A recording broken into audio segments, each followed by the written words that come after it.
Hello, Mike. Jeannie wanted to see some clusters, so we're going to do some clusters. I had wanted to do M27, but it's way too high. So we'll do M76, even though it's tiny.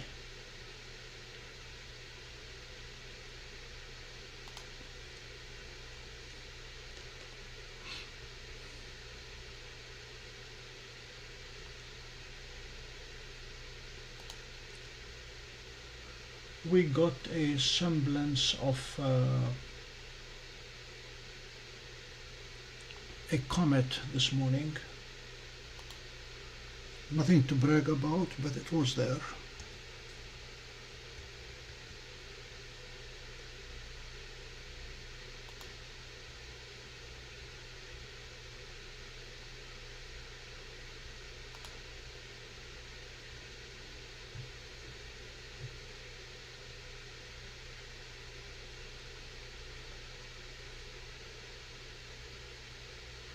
Hello, Pico.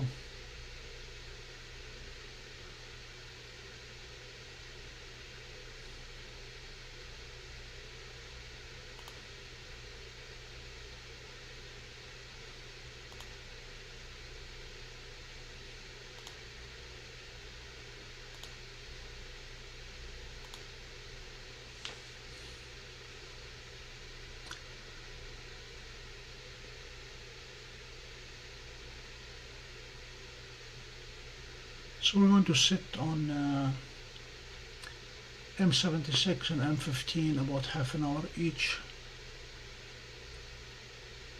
M74 probably give it a full hour, and then M45. That's going to be the big question mark as to what filter do we use.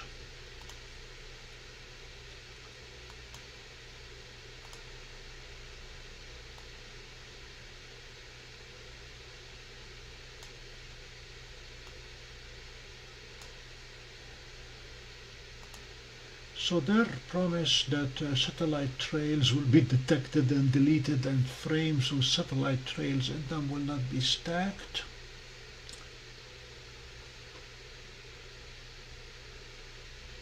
I saw that, Ross. Thank you.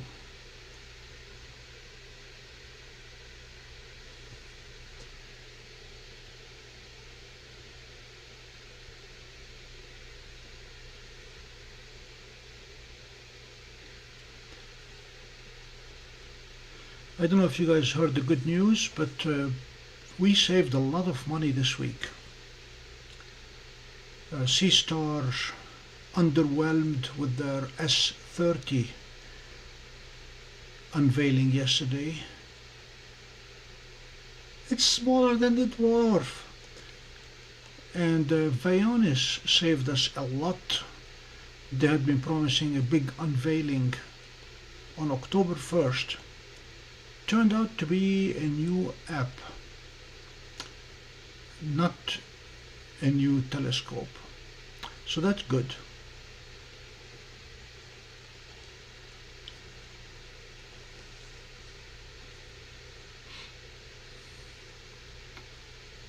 I plan to test the new multi-night feature on Stellina. Ideally, that allows stacking multiple nights worth on the same target. That should be an interesting addition.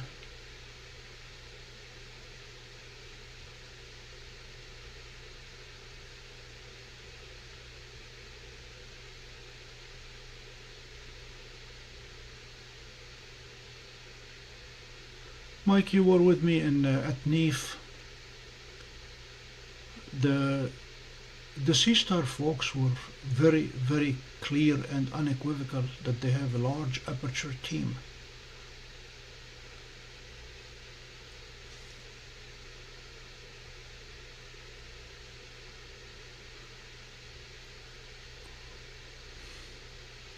So yeah, right now DWARF 3 rules.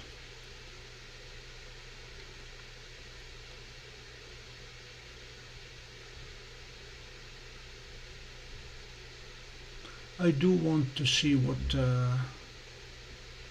Stellina can do with the multi-night.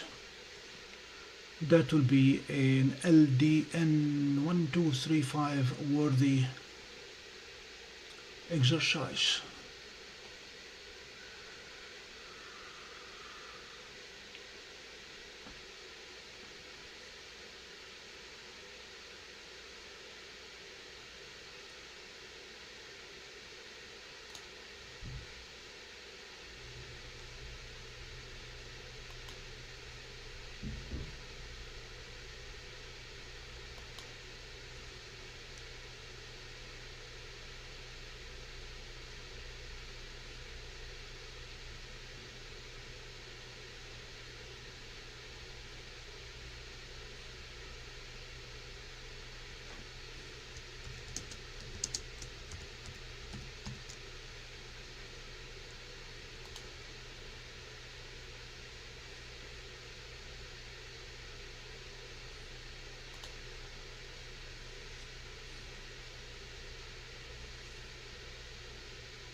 In the meantime, we plan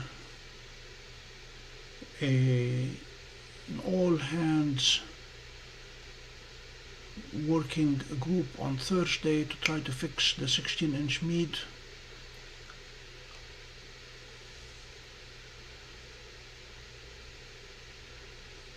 Pico, it is way zoomed in.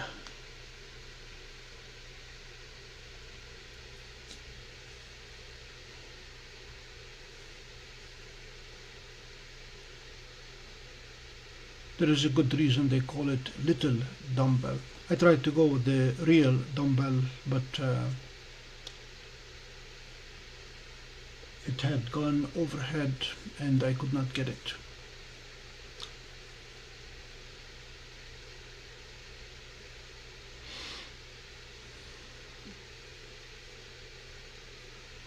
So this is little dumbbell. This is more suited for a 16-inch or an 11-inch scope than a 34mm scope.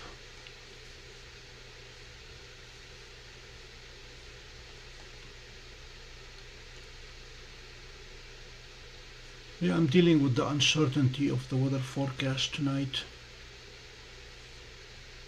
Yeah, it is there. Satellite trail is there. Right now, AccuWeather says we're expecting rain within the hour.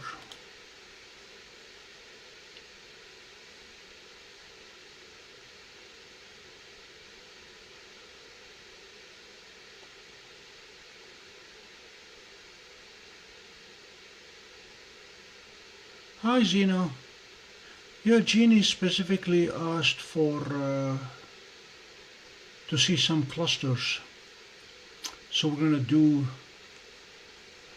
a quick overview of Messier selection. We're doing a little dumbbell and then we'll go to Messier 15, Pegasus cluster, and then probably the highlight of the night will be M74, the Phantom Galaxy.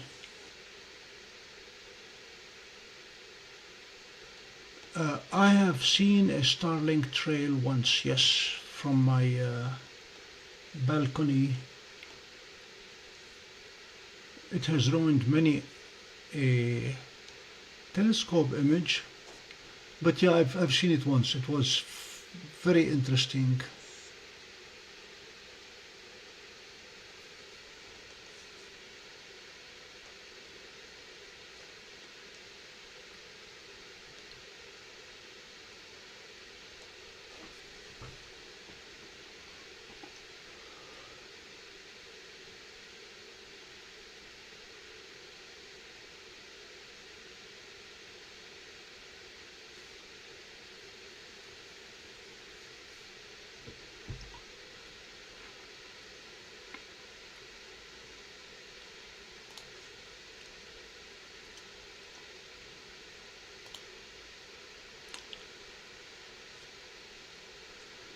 Gina, the good news is we have taken a step towards 5,000 by Christmas.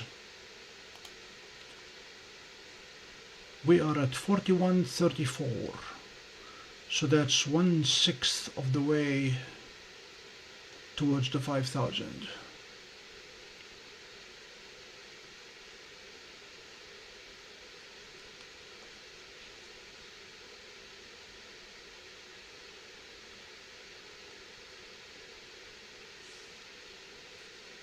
Well, here comes another one.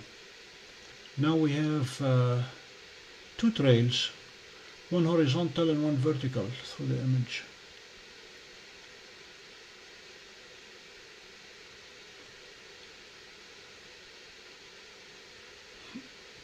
Too soon to celebrate. We still have 5 ways to go. Pico, the good news is it is a solvable problem from an astrophotography perspective. The algorithm to detect a satellite trail is very straightforward, and deleting the trail, not so much the frame itself, is very doable by averaging neighboring pixels and pixels from neighboring frames. Or you can do what they are doing now and expect it to go away by stacking enough images so it averages out.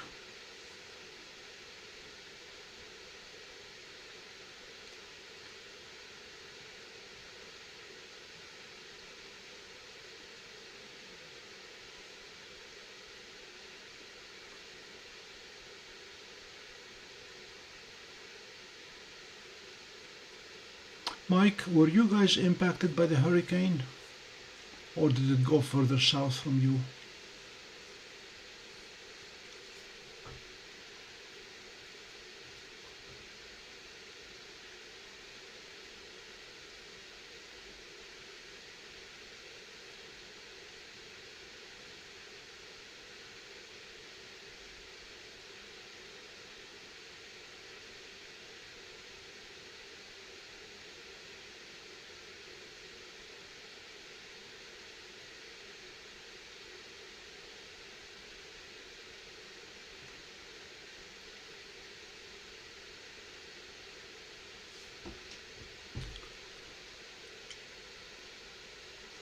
Oh, good. Looks like North Carolina took a bad beating.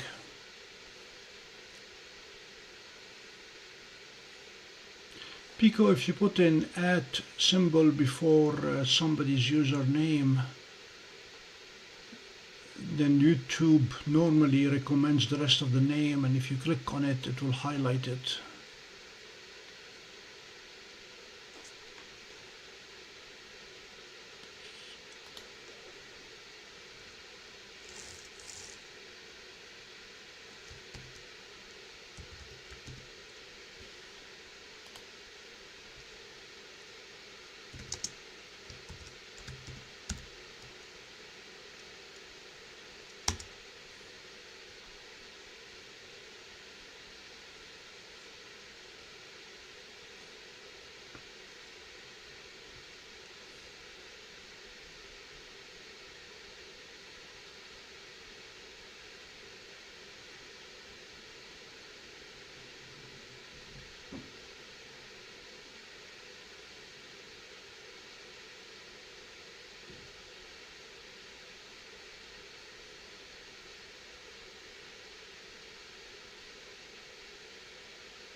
I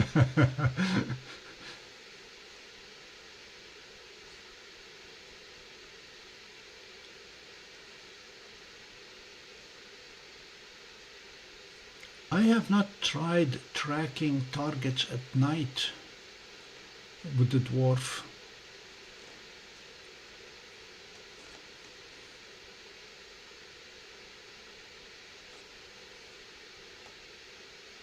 Speaking of bad typing, I wonder how Jacob is doing.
Pico, last time Jacob hopped on, he was back in the hospital dealing with a secondary infection. We were awaiting his release home.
I don't expect that we'll be getting much more detail out of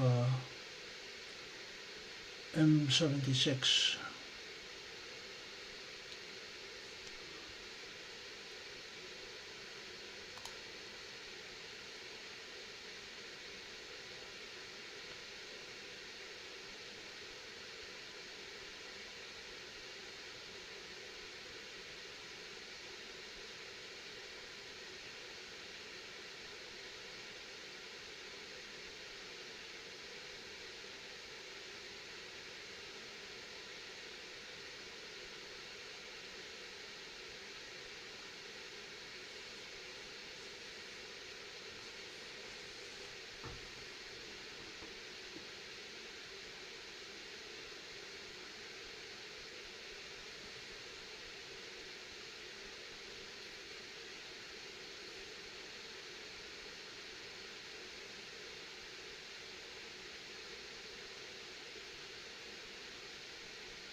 Hope your dad is doing well, Pico.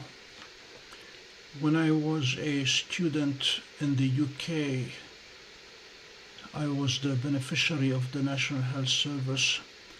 I was taken very ill for a while, and my physician came and checked on me at home at the end of every day. I don't think they do that anymore these days.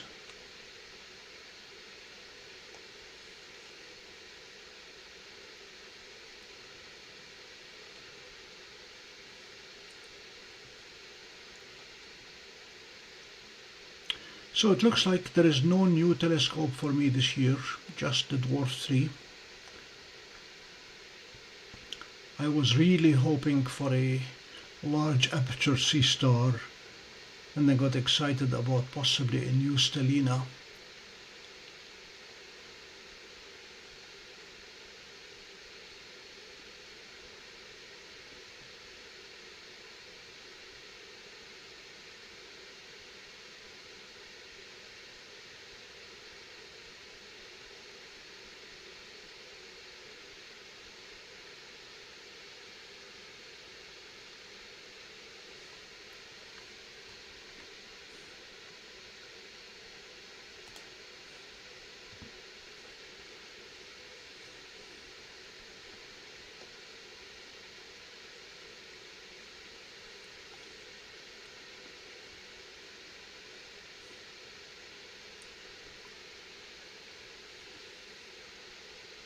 Of all the new things that Vaonis added to the app and the firmware,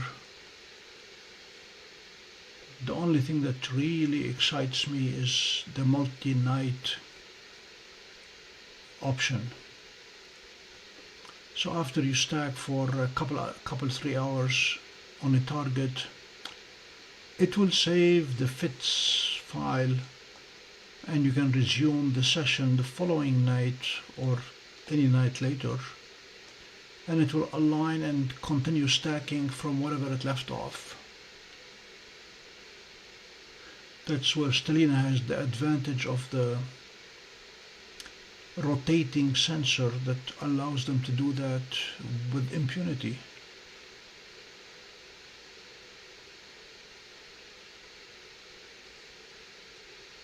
Hi Martina.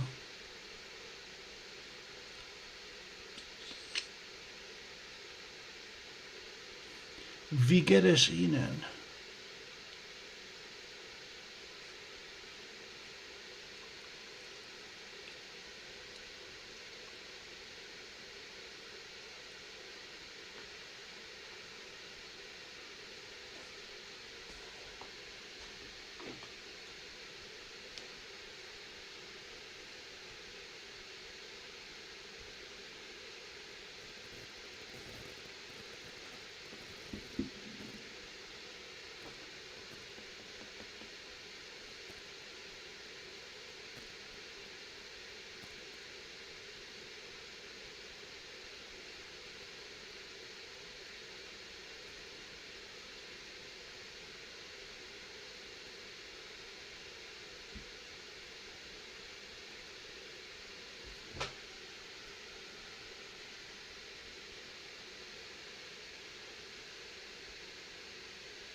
Yeah, when I arrived as a student, I got really ill.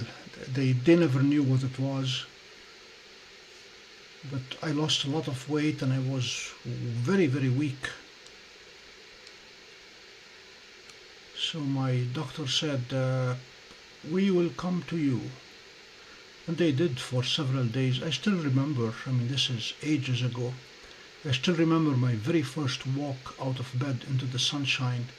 Hey, take that. Sunny in Manchester. That was worth celebrating.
So there is a semblance of a nebula forming.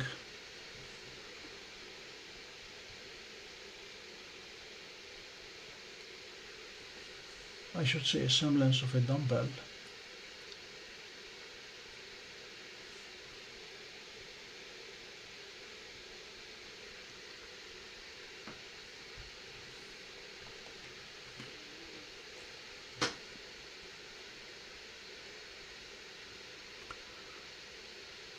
In a few minutes we will hop over to the Pegasus cluster. Let me make sure it is still reasonably reachable.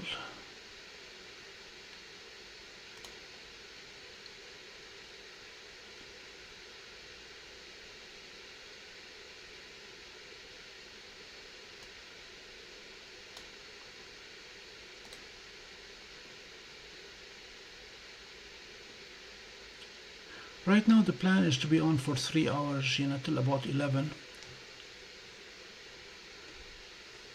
We're doing M15 at 8:30 till 9, and then M74 I'm going to give it a full hour, and then M45 a full hour.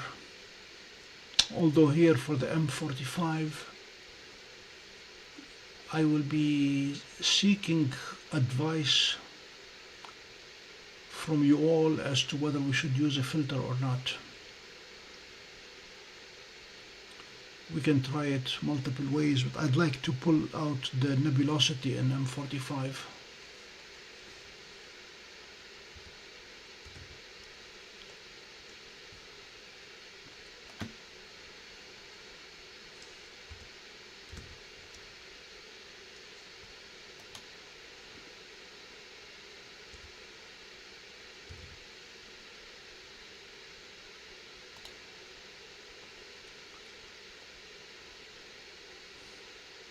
Yeah, M15 is very well positioned, so we're gonna go for it in a couple minutes.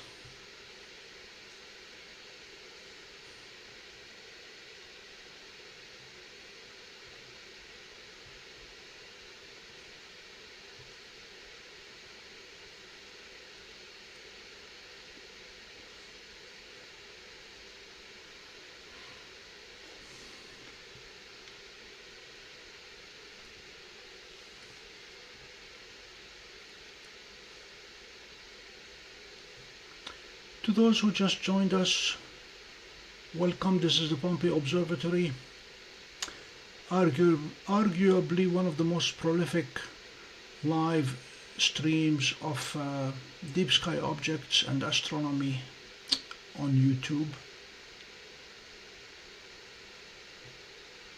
Tonight is a lazy night of sorts. I'm planning on 4 targets. I could be talked into more if the weather permits. But for now, this is the Little Dumbbell Nebula, M76, Messier 76. And in the next few minutes we will be going to the Great Pegasus Cluster, M15, Messier 15.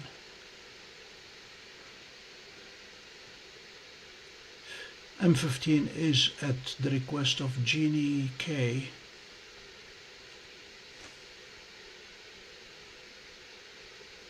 who is not with us.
Hello, Pesty Pig.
I'll try to see if I can pull up the comet as we saw it earlier this morning.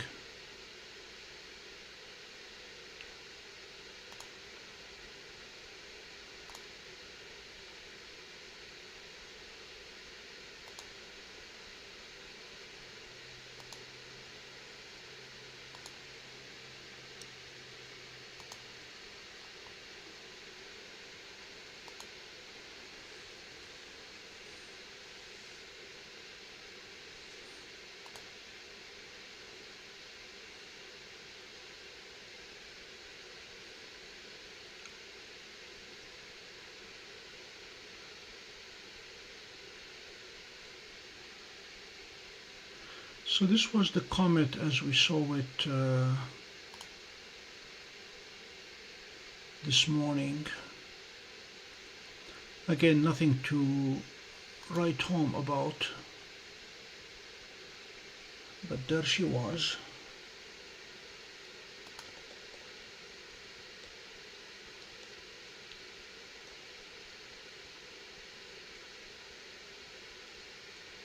I don't know if you noticed the clouds there. Unusual for us to have clouds.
Sorry for your loss, Pico.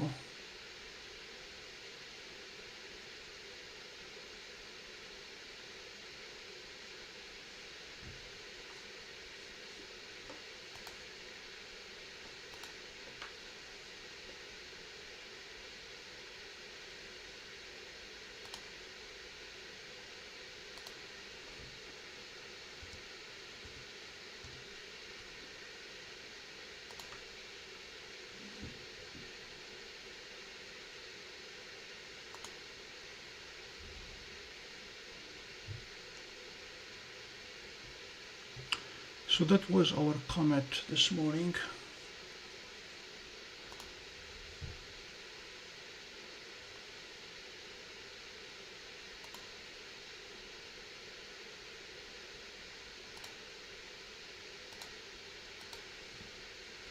M15 being a cluster, I'm going to turn off the filters and go with the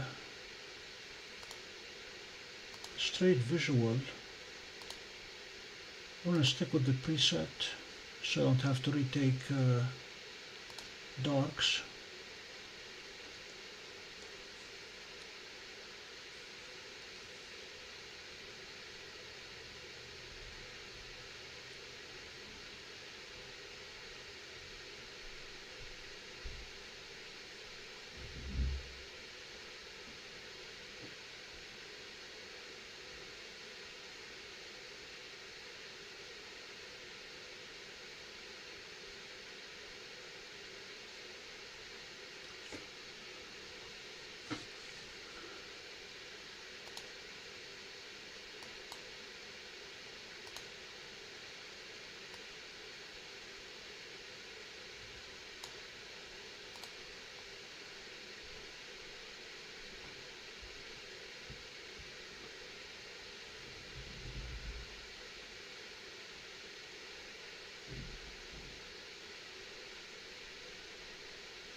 I'm going to try to zoom in just a touch on M15, although we're going to give it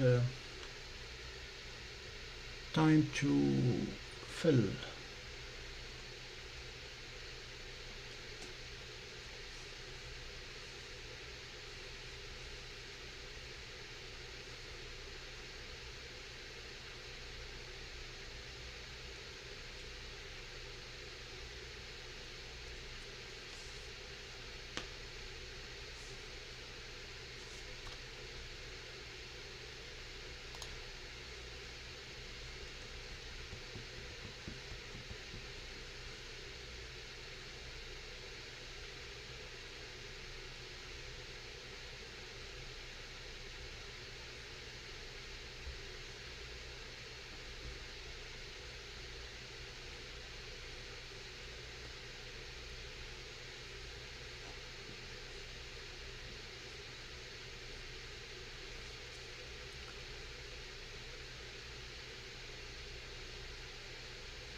Pico, have you looked into the Skyshed pod? I think they're made in Canada, but I think he ships to the UK.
Pico, I am very pleased with this Pegasus cluster. The stars are very sharp, even though I have expanded it.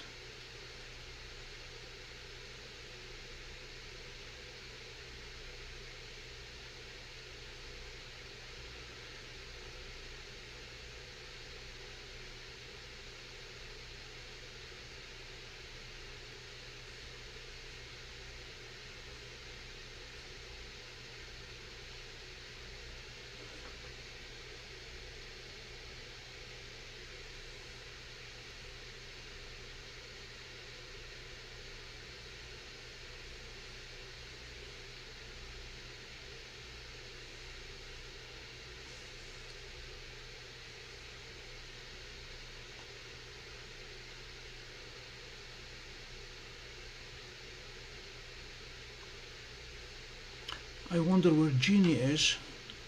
We are doing this for her by request.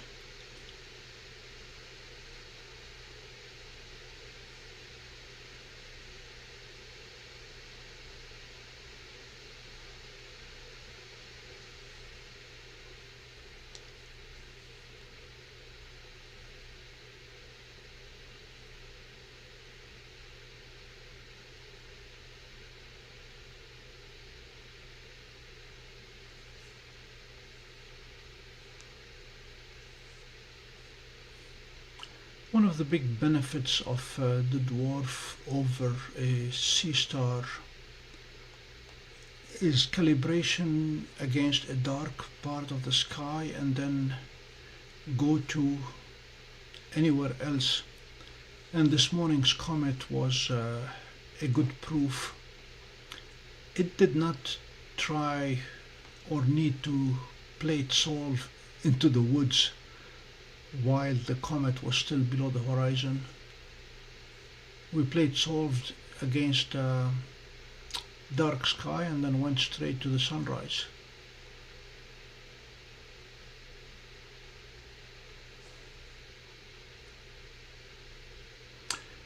Pico, it will eventually have a limit.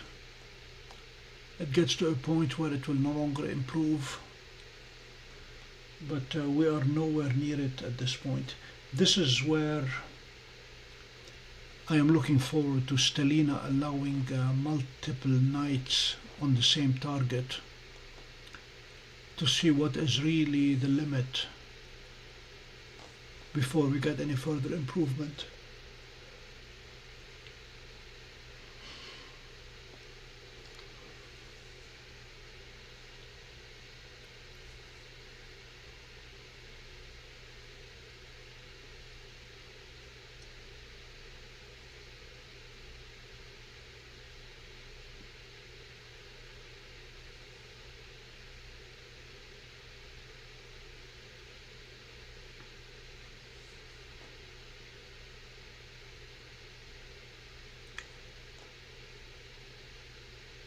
Zena, Arizona is close to California, right? Can you check on Jeannie?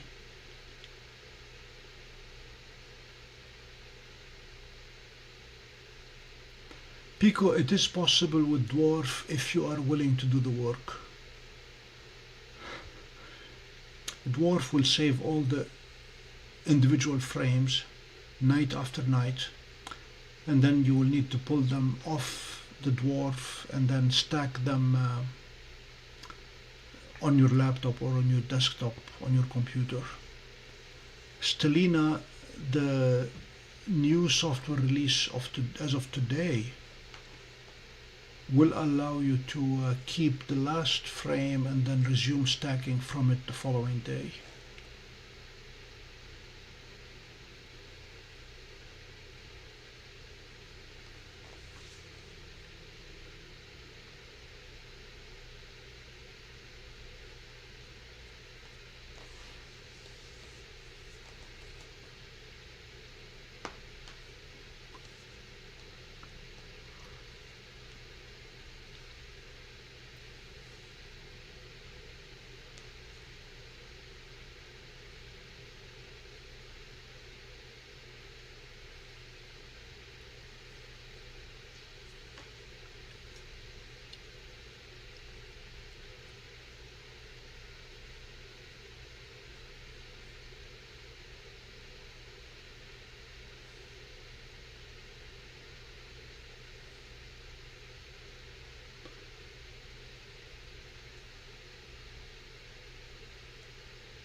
Hello, Evan. I do not spend time on the telescope, but I will be happy to image any target that you might be interested in.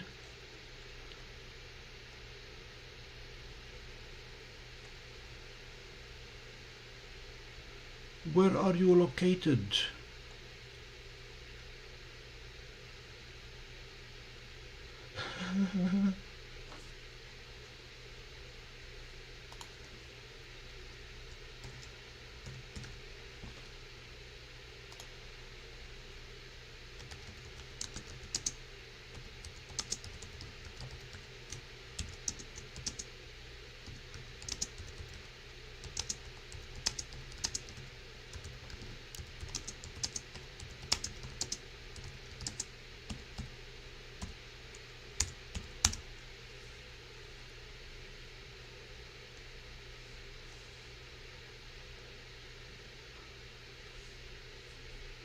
Not close enough, but if you have any target in mind that you'd like us to image, we will be happy to image it.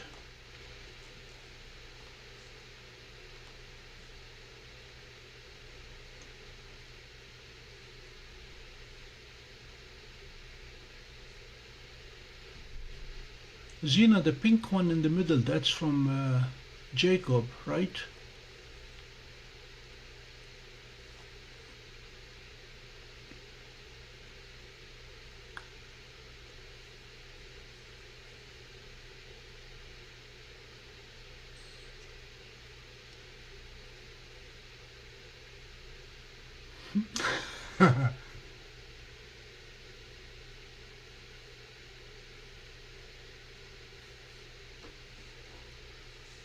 Yes, let's see, I think telescope.live is one of them.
This is telescope.live, Evan. I have used them in the past.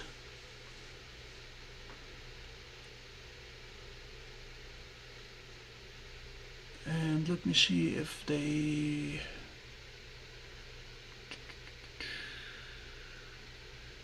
is an easy way to get to their telescopes.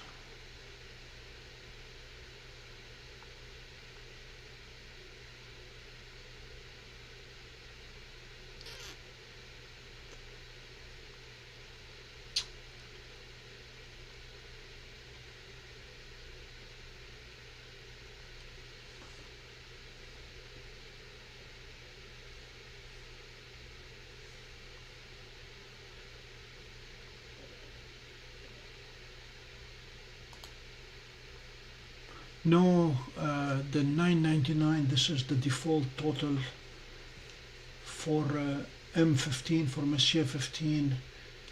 I think I'm getting only to about 120 and then move on.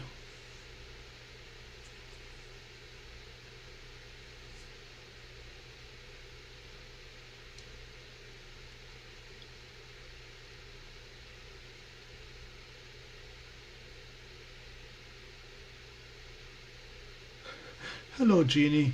We were wondering where you were. This is M15, the Pegasus Globular Cluster, the Great Pegasus Cluster.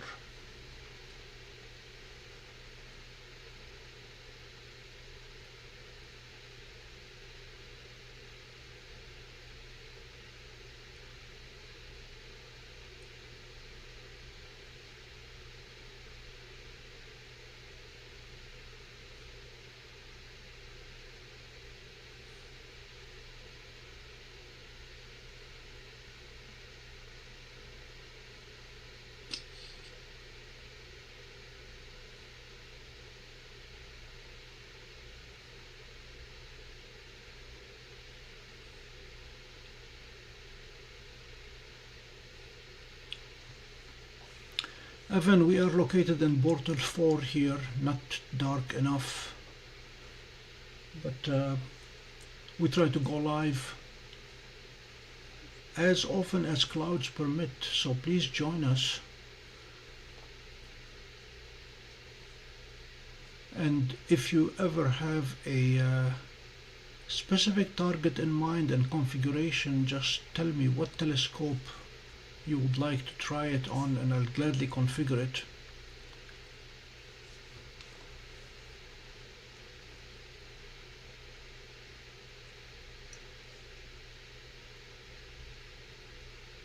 No, DWARF is the telescope.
Hello, Torsten Loaf. Glad you survived the hurricane. Evan, you're welcome. All of us were new at some point. So if you have any questions, don't hesitate to ask.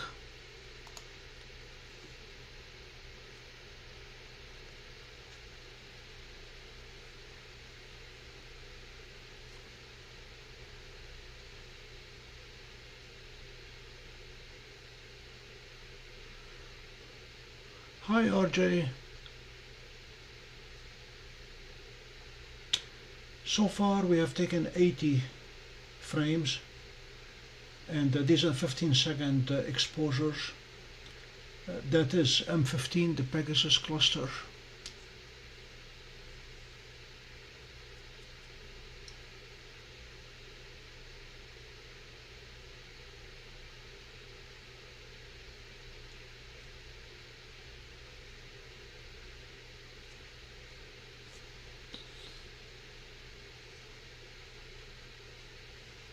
I zoomed in manually to see it, but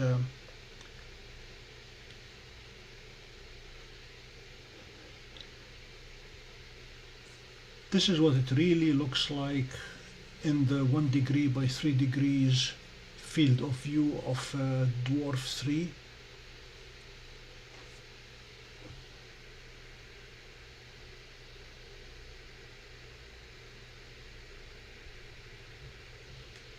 This is what I would like it to look like, and even zoomed in, the stars are still very round, and I am not using an equatorial mount. This is an Alt-Az mount.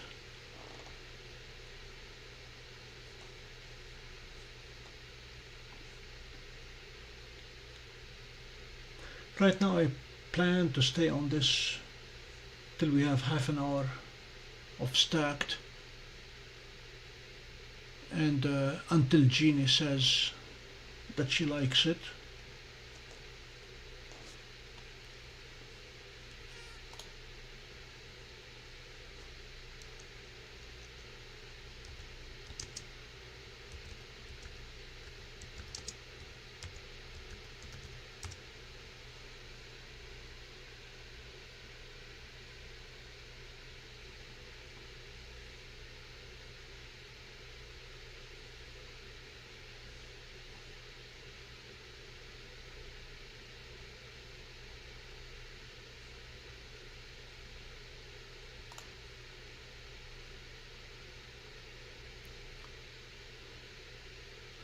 Now, if you want to see what the Pegasus cluster looks like if we were using the Hubble telescope, it will be this. Fortunately, we don't have the problem of having the Hubble Space Telescope, so it is this instead.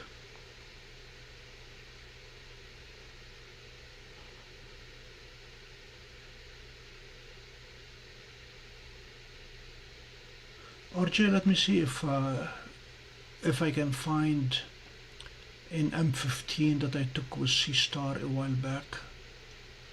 Let me take a quick peek.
Okay, you are in luck.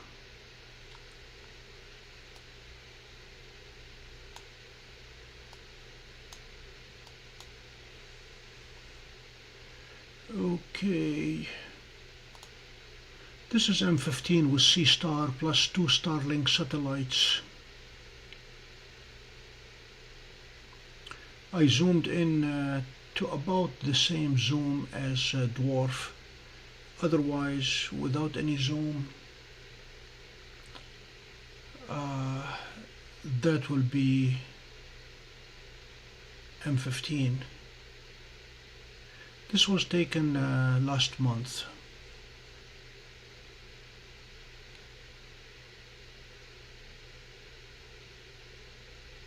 Let me see if I can put them side by side.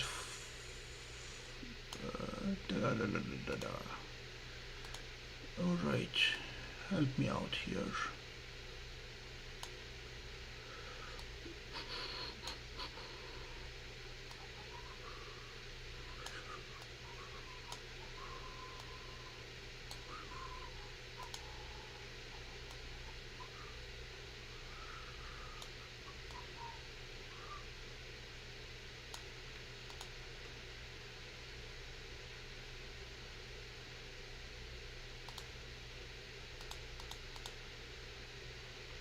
So this is what you're looking at.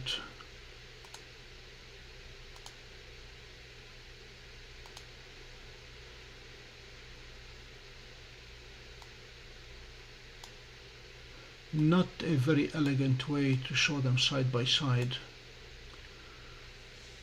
But Seestar will always be a little bit sharper because of the smaller field of view and more pixels per arc second.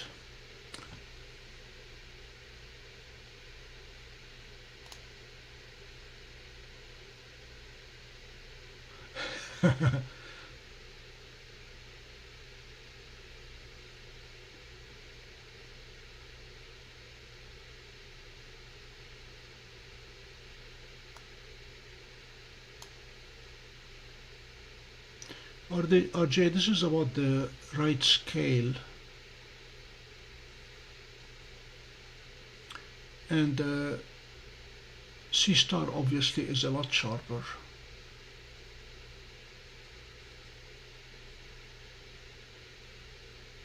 Both of them are zoomed here, yes. I can unzoom them. Let me show you.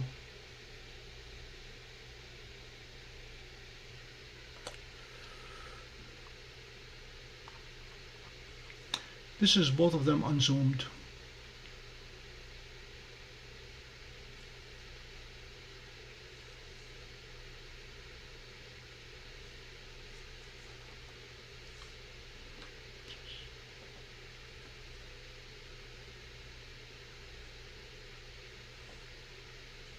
Now, keep in mind, for those who have been on this channel before, they heard it many, many times. Glass has its privilege. Seestar has twice as much glass as dwarf.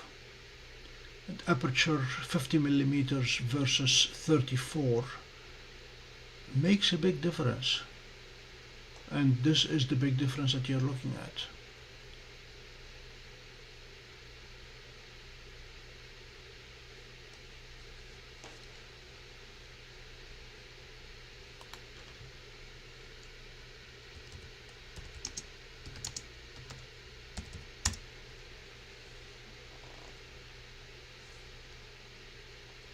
And this was my disappointment with the Seestar unveiling a 30 millimeter aperture scope in S30 instead of an S80 or an S100.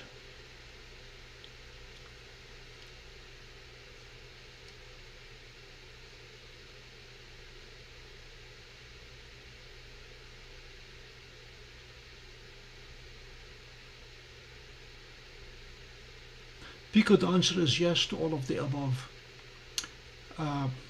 Tonight I am too lazy to take darks, so I used the setting for which I already have darks. I have tried 120 gain, I've tried 80 gain. When I put Dwarf 2 and Dwarf 3 side by side, I usually use 80, gain of 80.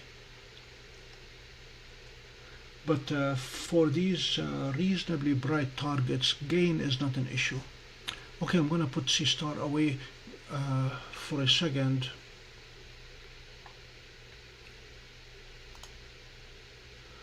And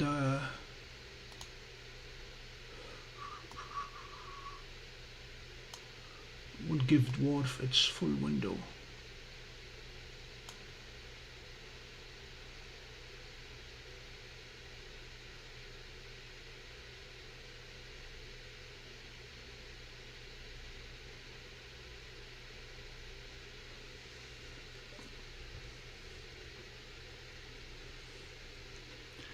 So allow me to zoom in again with my two fingers.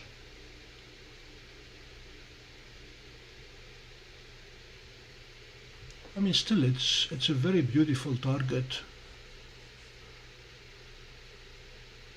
and the very slight fuzziness that you see on the brighter stars is due primarily to aperture. Remember, Dwarf has an 8 megapixel sensor Seestar has a 2 megapixel sensor, but then again, Seestar's sensor is oriented in a portrait mode vertically.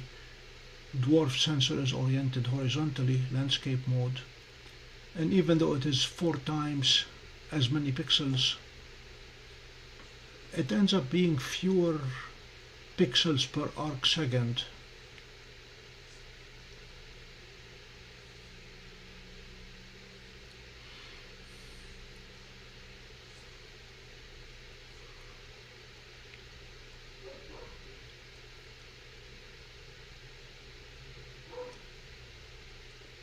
Alright, we're approaching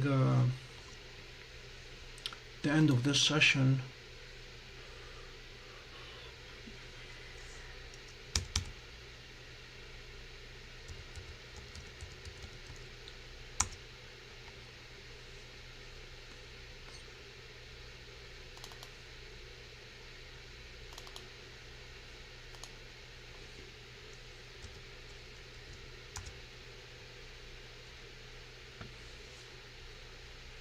And that is our 120 frames.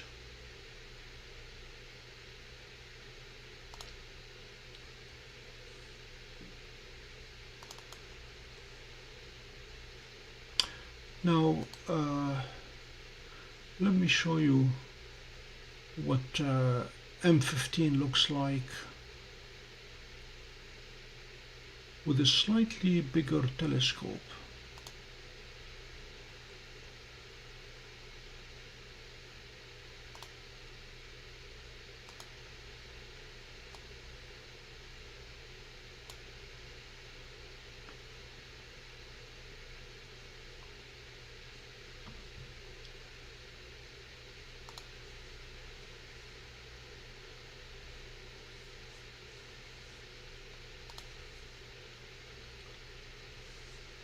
Jeannie, we're going to go to M74 next.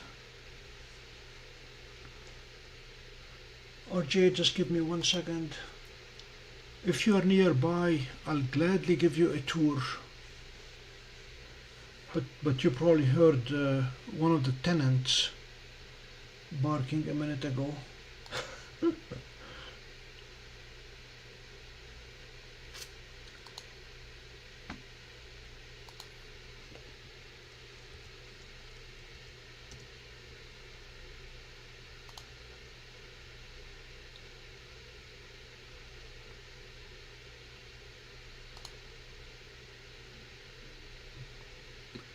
So that is M15 taken with an 11-inch telescope.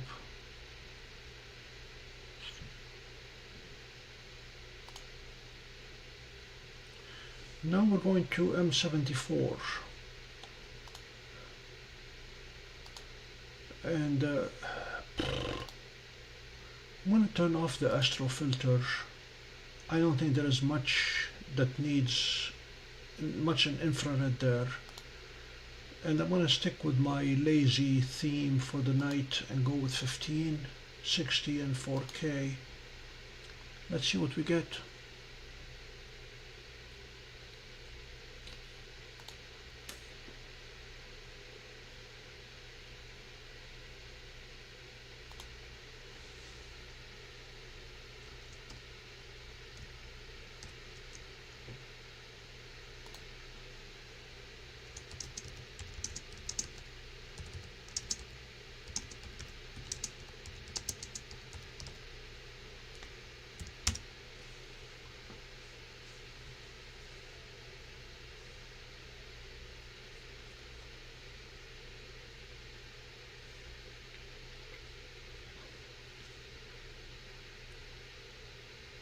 M74 is a difficult target,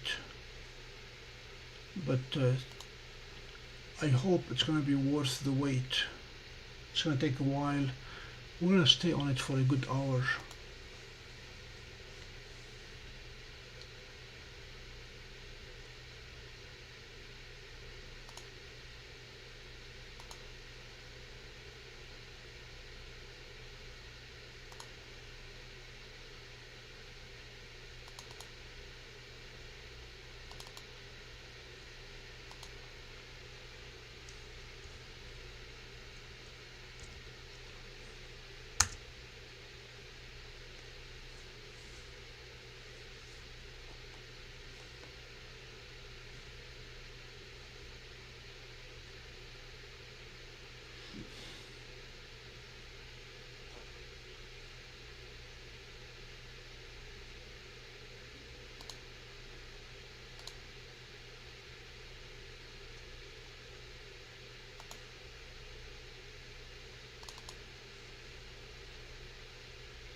I pulled a couple of old M74 images.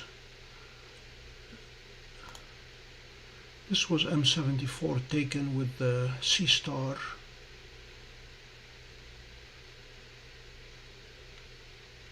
And this is M74 taken with the Stellina.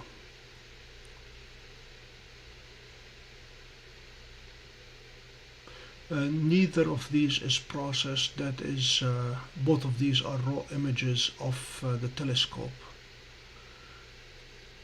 So this is what we're going for tonight.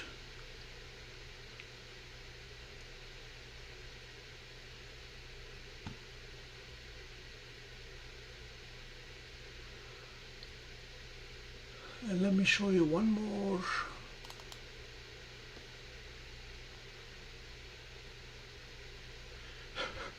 This is M74 taken with an 8-inch and a bad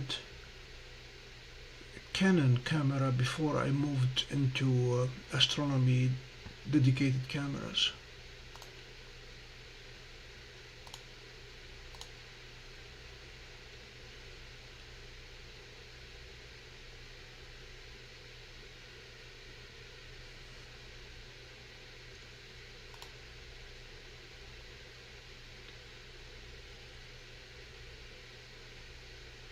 I am plugged into the main Spiegel.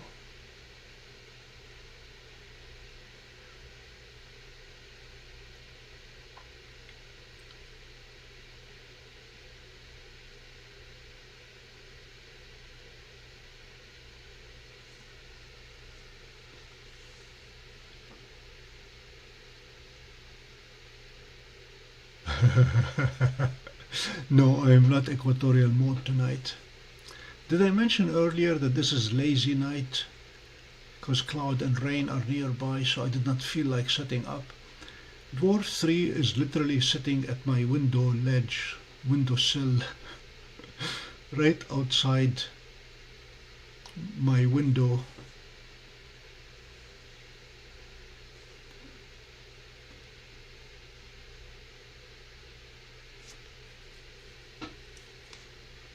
Let me see if I can show you where it is.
RJ, most of my post-processing I do on AstroSurface.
I'm trying to convince my laptop to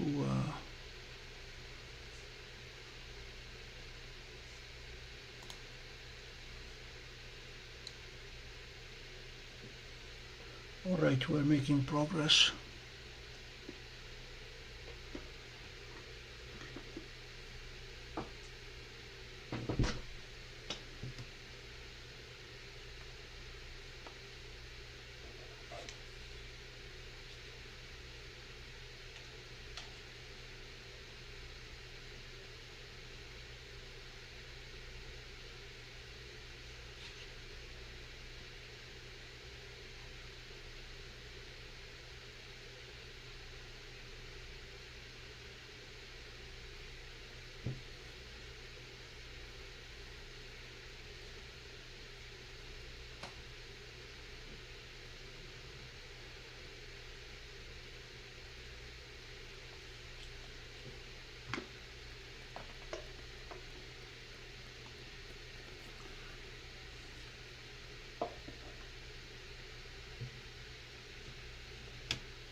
Okay, let's see what.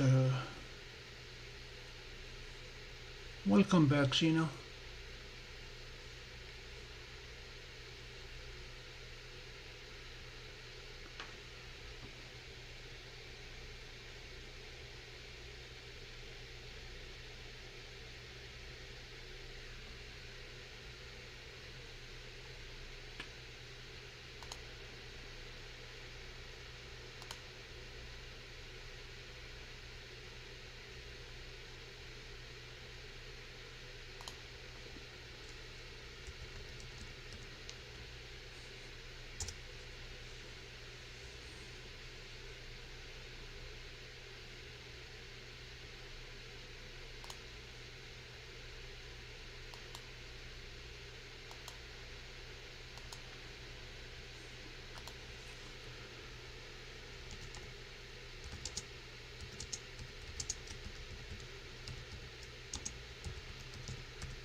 It is a very short 30-second video that shows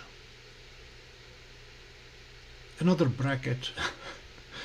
This one is a square bracket where dwarf is currently sitting.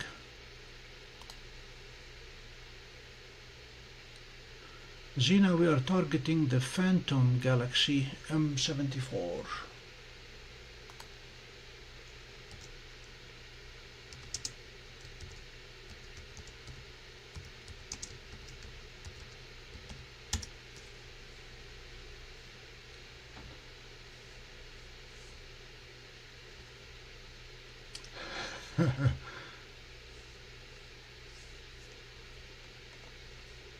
We're going to attempt to look at the comet again tomorrow morning.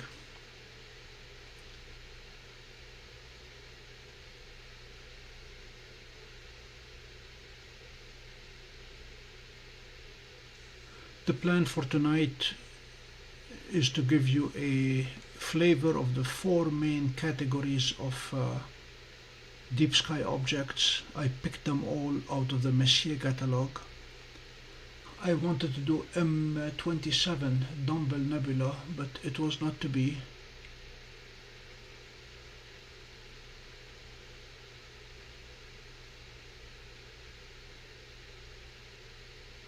Yes, Pico, I have.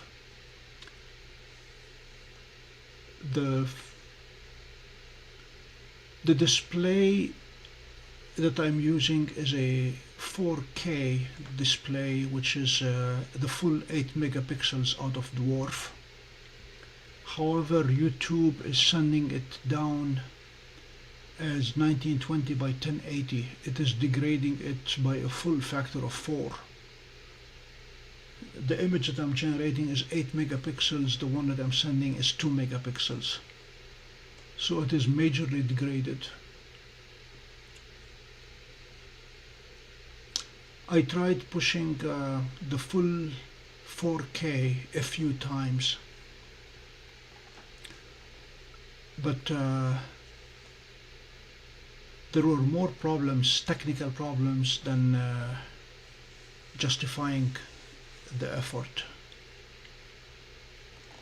YouTube servers were not too happy handling the full 8 megapixels, but my main problem had been DWARF not wanting to play.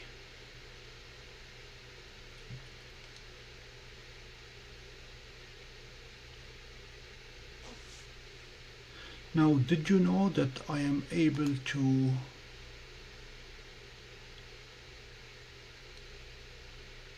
launch the DWARF app on the Windows subsystem for Android?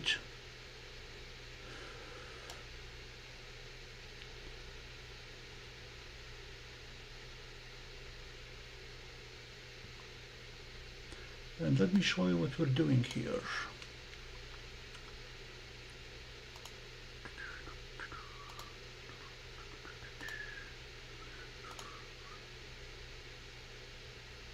These are two instances of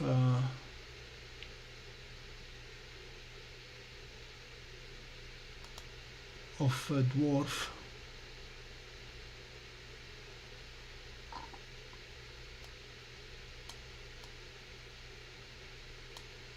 The one on the left, the one that is landscape, this guy here,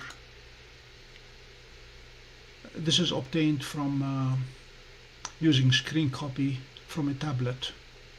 This one is native, running on Windows subsystem for Android directly on the PC, and that is what allows me to go the full 4K. I'm going to connect to it.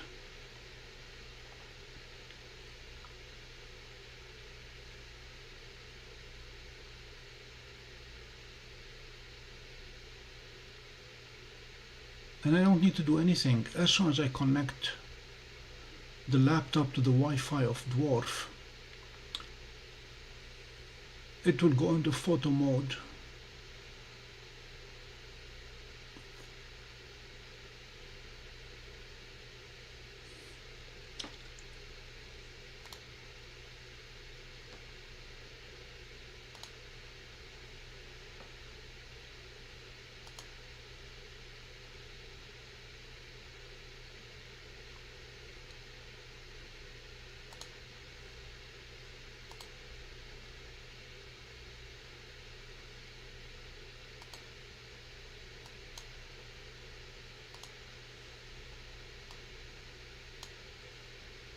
Now this is the full 8 megapixels, the full 4K,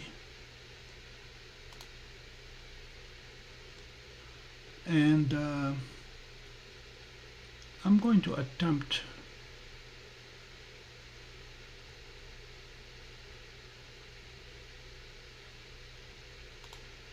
to change the settings of the stream that I'm sending you. Now, what I want from you at this point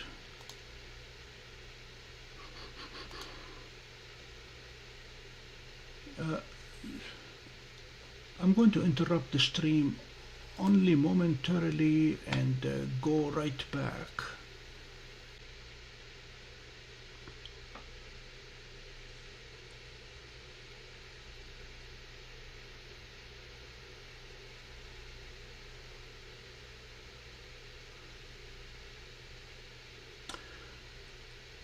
It did not let me change resolution while the stream is alive, but that is the way to go full 8 megapixels. So I'm going to go back now to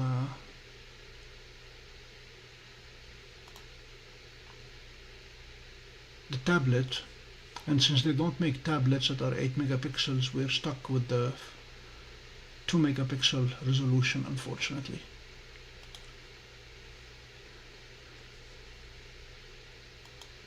Now let me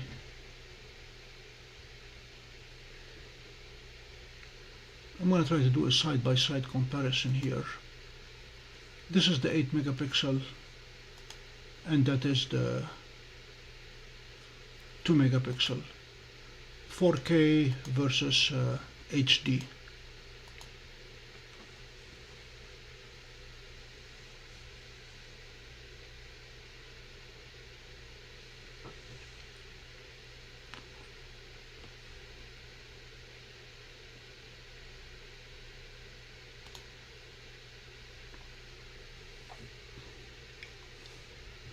Pico, I have successfully streamed at full 4K, but the stream was not without problems.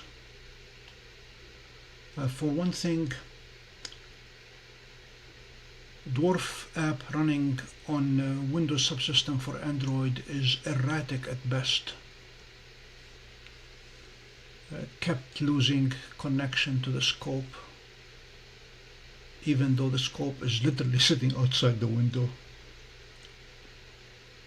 And then YouTube servers were not happy. They kept telling me that there is buffering and the viewers' experience will be degraded.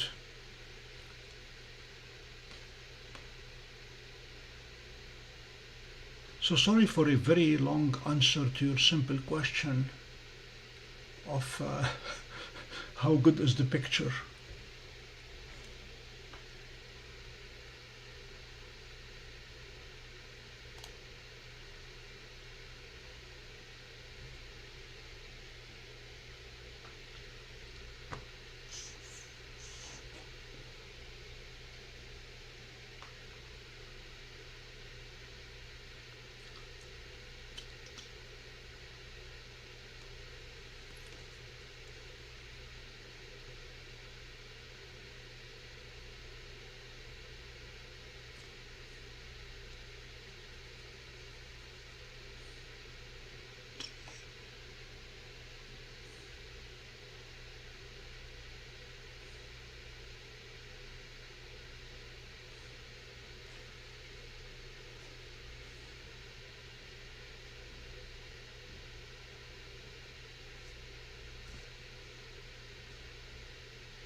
Now my big telescope, the 11-inch Edge HD, that one has an 8 megapixel sensor as well, and that one I'm able to stream on YouTube at full 4K all the time.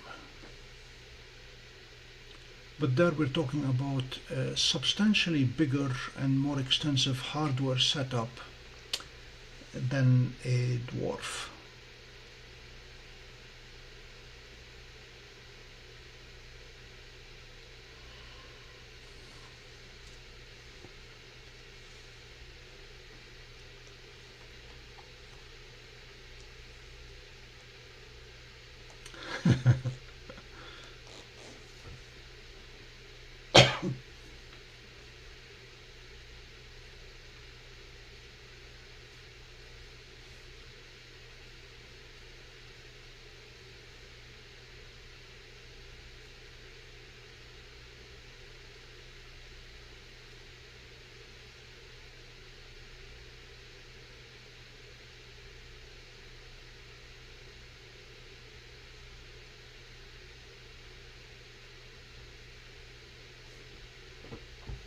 Pico, no need to apologize. I started streaming live video on the internet before YouTube was born.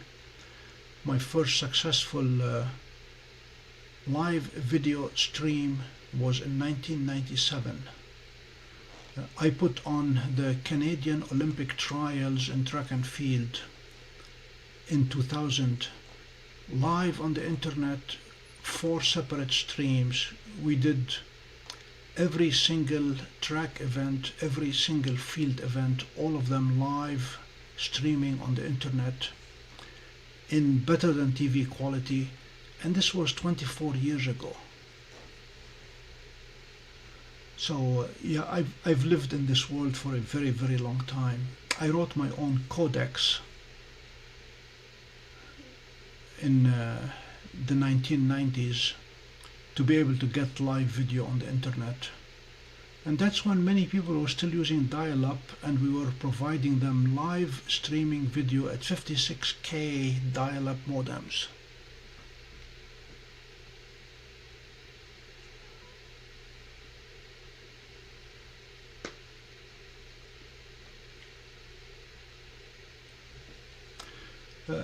This all came about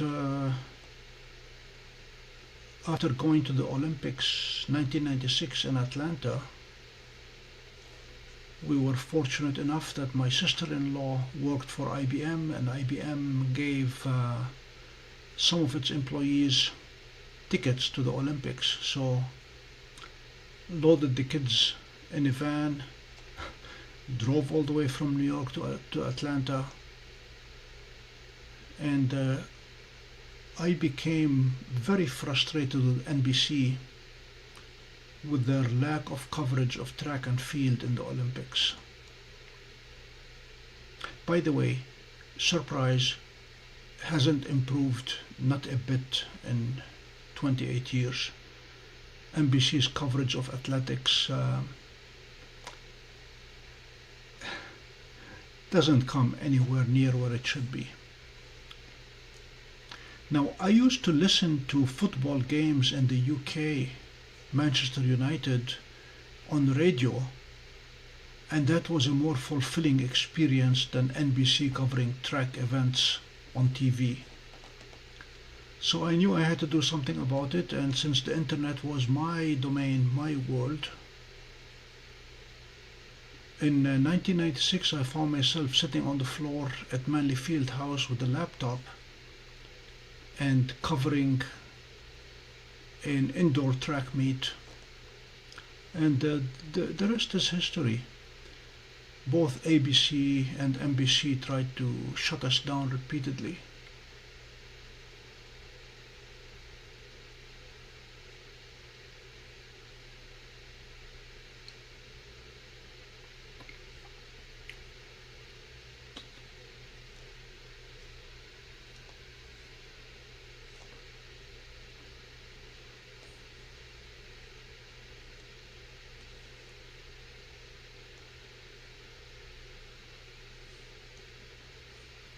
Pico, you are talking about degradation of fiber optic. I once laid coaxial cables the length of a 5-kilometer race course so I can have a camera at every kilometer, and the cameras were feeding literally multi-kilometers over the coaxial cable all the way back to the start and finish. Speaking of degradation,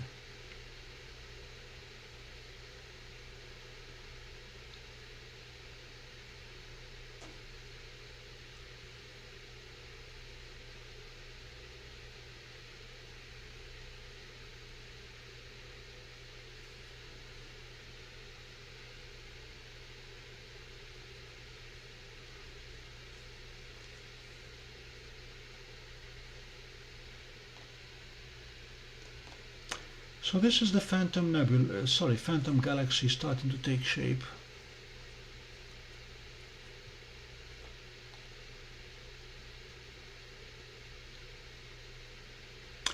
I am very pleased with how clean the image is as the galaxy starts showing up. The other earlier images of M74 that I showed you from Stellina and Seestar and the big scope all had walking noise in them. Dwarf 3 does not have any walking noise. I am very impressed, very pleased.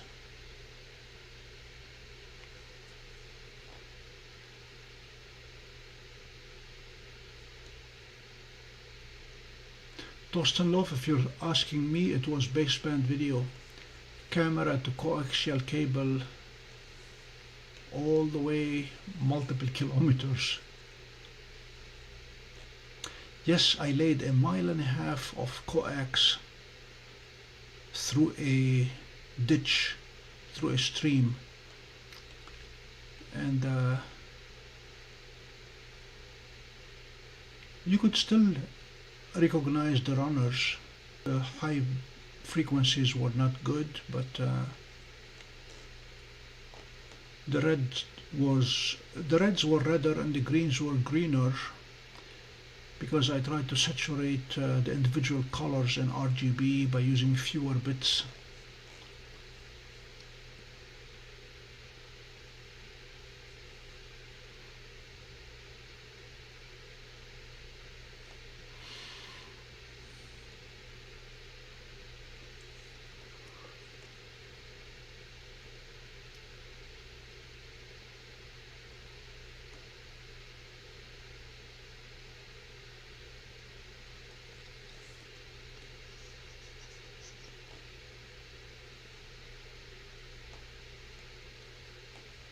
All those nines on the screen.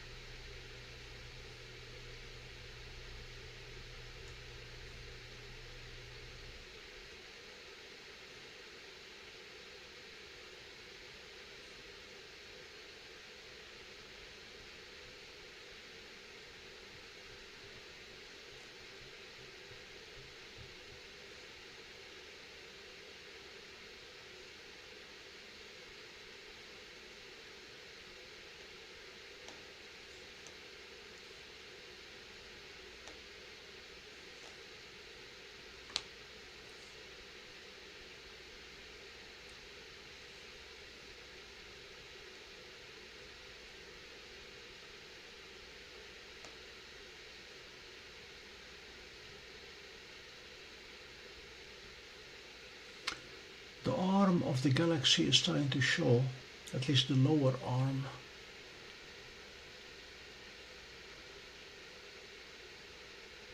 This is a face-on galaxy that I chose, as opposed to M31, which is more of an edge-on.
RJ, sorry, I just saw your question.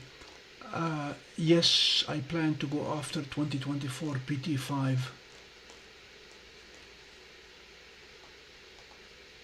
As soon as we have a good night. You may have heard I'll be going to Oswego on Thursday. I operate the 16-inch telescope there. It's a 16-inch Meade. And right now it is not feeling well. The declination motor is not working in one direction. As soon as we have that fixed, which I hope soon, that'll give us a fighting chance of actually getting PT5. It's supposed to be magnitude 18, between 18 and 20, so it is doable.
You may have heard me joke about the cloud filter that I'm trying to get.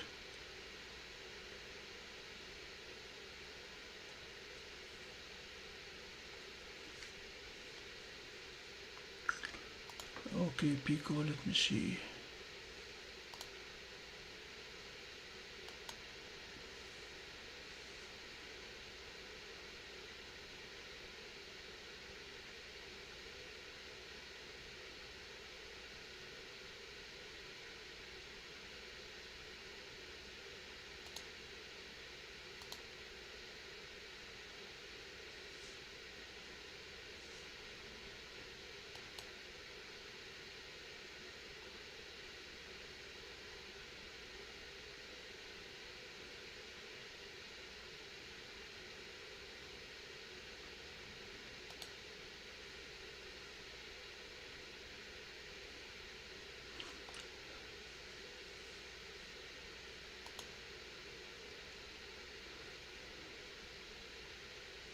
Wow.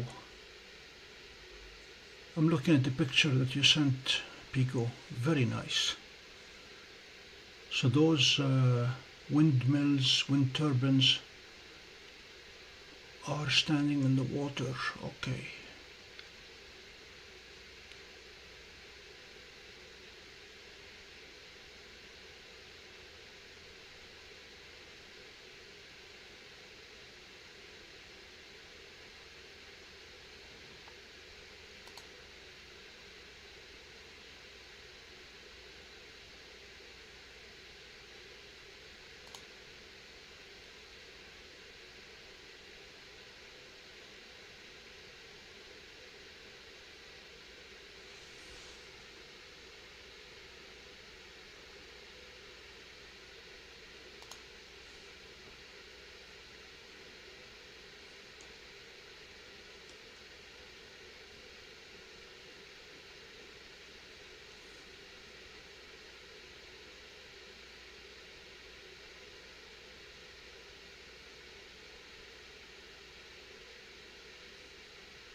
Jeannie, what about the satellite?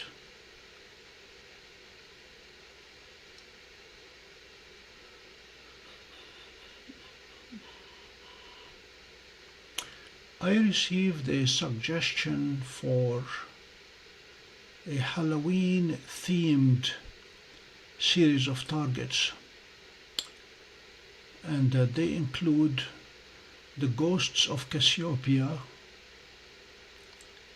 the Wizard Nebula, the Skull Nebula, the Witch Head Nebula, the Medusa, the Phantom Galaxy, which we're doing right now, the Eye of God, the Crucifix Cluster, the Chinese Dragon Nebula, the Eye of Sauron, the Spider Nebula, and the Scary Face Nebula. That will make for a very interesting night.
Galaxy emoji.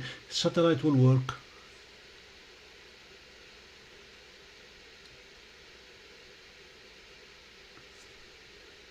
Die of Sauron is NGC 4151.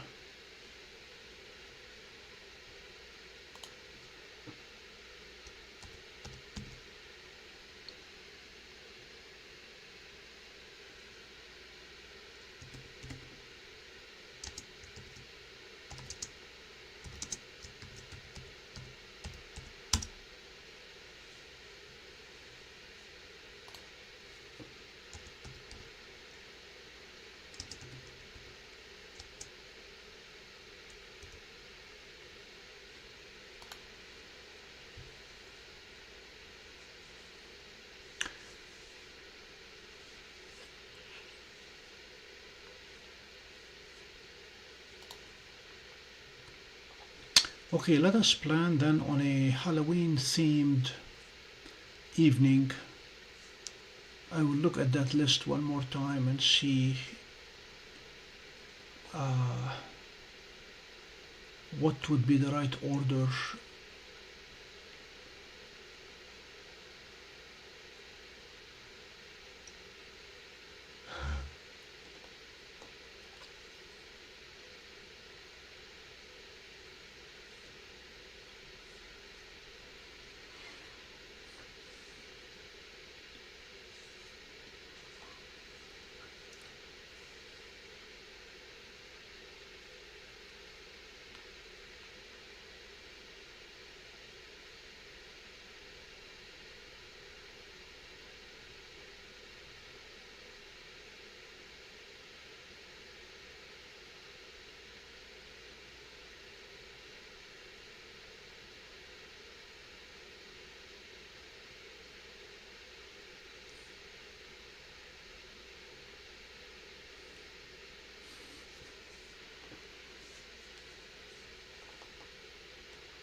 Is Halloween October 31st or November 5 this year?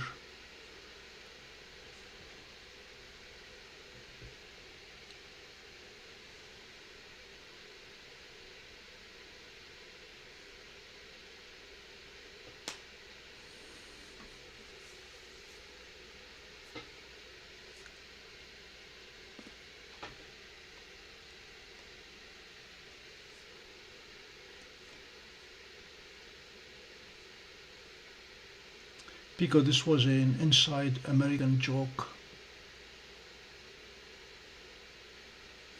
I think we have elections or something going on November 5 here.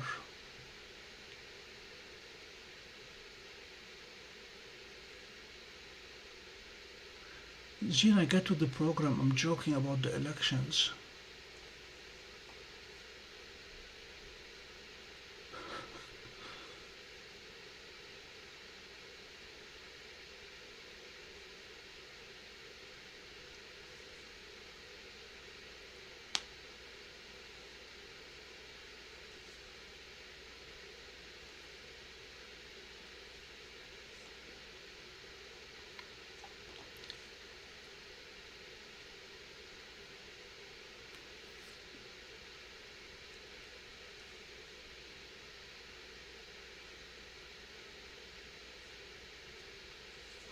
So we are at 148.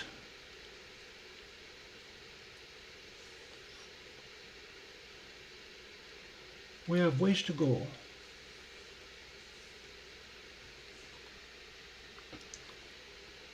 The arm is starting, the arm is taking shape, but not much else.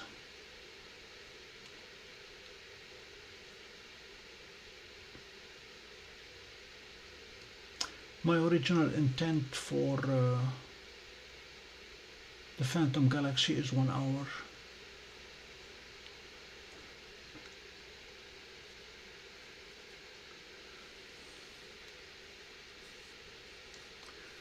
and then we will hop onto the Pleiades Subaru M45. So we are at 150 stacked. We have ways to go.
It's interesting. Cloudy Nights has a electronic assisted astronomy monthly observing challenge, and they publish a list of targets.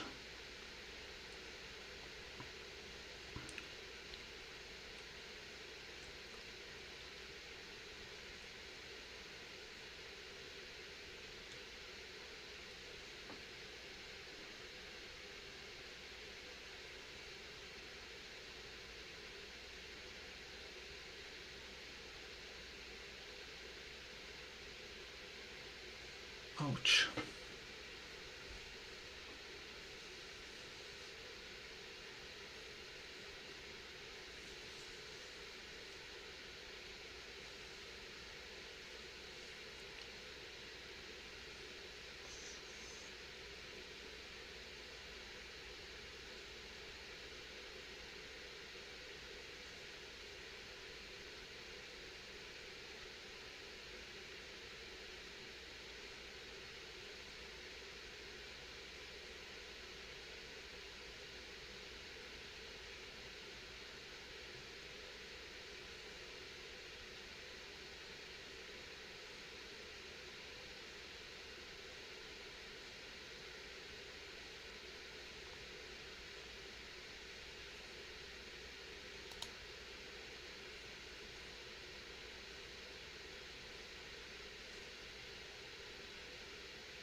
So for those who might be interested in surprises, I expect to have an unboxing event on Monday, October 7, if my order arrives on time as promised. I will not tell you any more other than it's going to be an unboxing. We'll probably even have the unboxing live if it arrives during daytime. Otherwise, I will record it for a Tuesday release.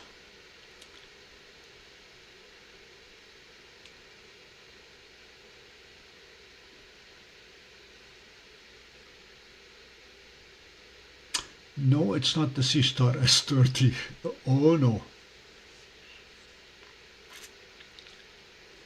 It boggles my mind as to why or how they will make a decision to get into a market that's already taken by DWARF Lab. It just does not make sense.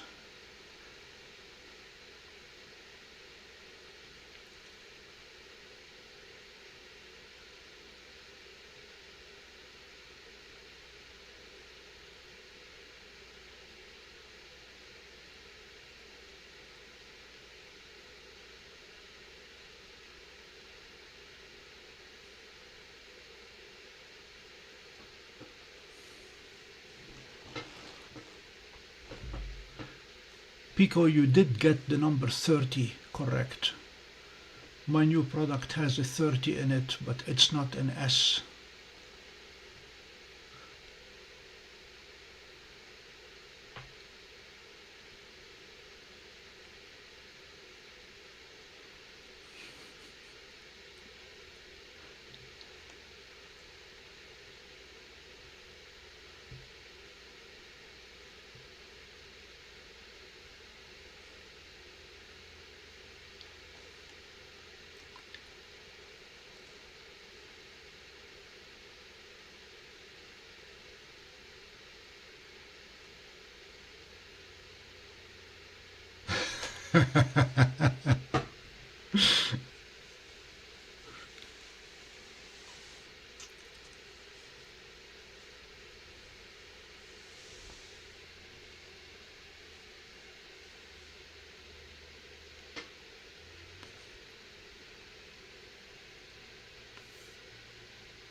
Gina, I have 3 birthdays, 2 in Leo and 1 in Virgo, and I celebrate all 3. The first one is the one that my mom wrote inside the family Bible when I was born, and she would know because she was there. The second birthday is the one that the government put in my passport, and I never changed it because it was not worth the effort. And the third one, when OPM was hacked and all our information was released, and somebody stole my identity and started getting credit cards under my name, but they used the wrong birthday. So I celebrate that third birthday as well, because that's the one that the credit reporting agencies have on me. So 3 times chocolate cake every summer, why not?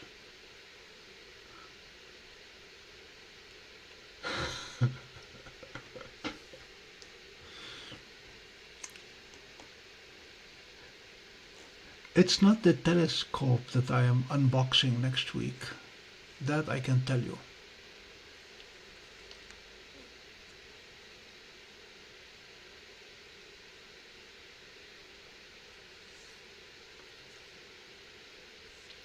And our phantom galaxy is still gaining definition, so we're going to let it go to the full 240 frames.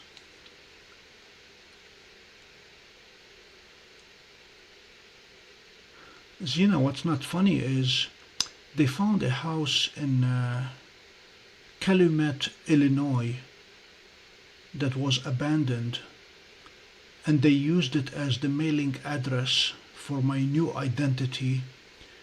And when the postal service delivered the mail, they would go and just pick up the mail from the mailboxes, and that's where they had my credit cards mailed. And they used an email address with a Japan extension, a .jp. So now the credit reporting agencies, the credit bureaus, still have that Illinois address as one of the addresses in which I lived, and they still have the wrong birthday as my birthday, which is totally fine with me.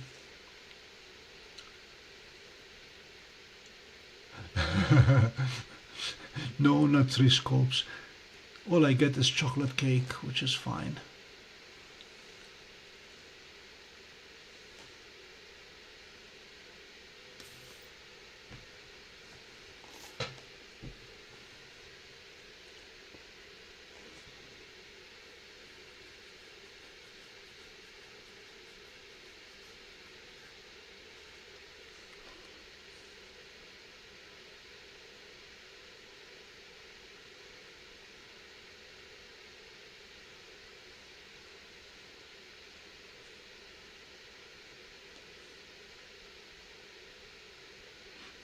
When I try to log on to any of the 3 credit agencies, they ask questions to make sure that it's you, and they always ask and they say, which of those cities you have never lived in? I never lived in Calumet, Illinois, but they always stick it there as one in which I lived, they think.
I just want to see the upper arm of that galaxy take shape.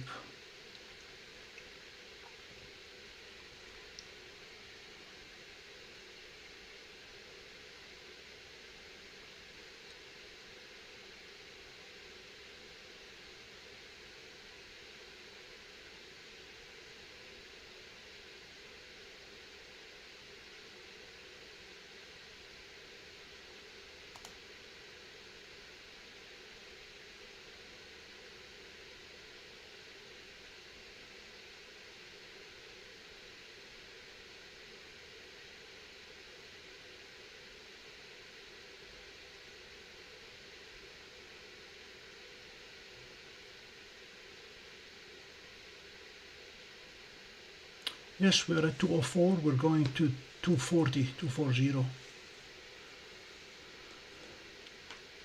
That was my totally arbitrary target before we started.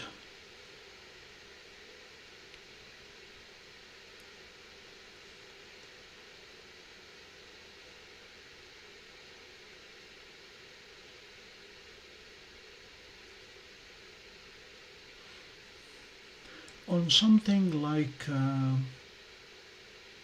M74,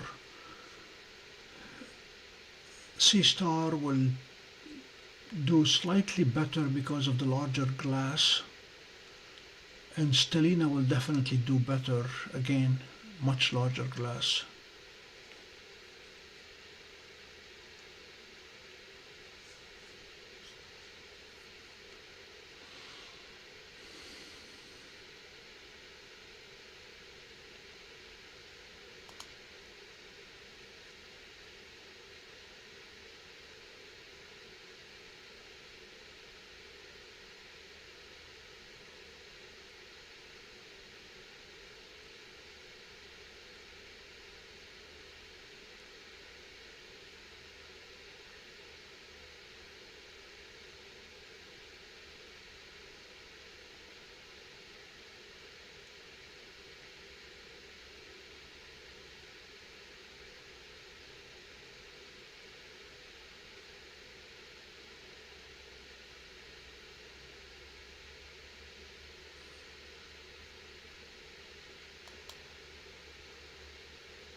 Yeah, the lower arm is looking really good now.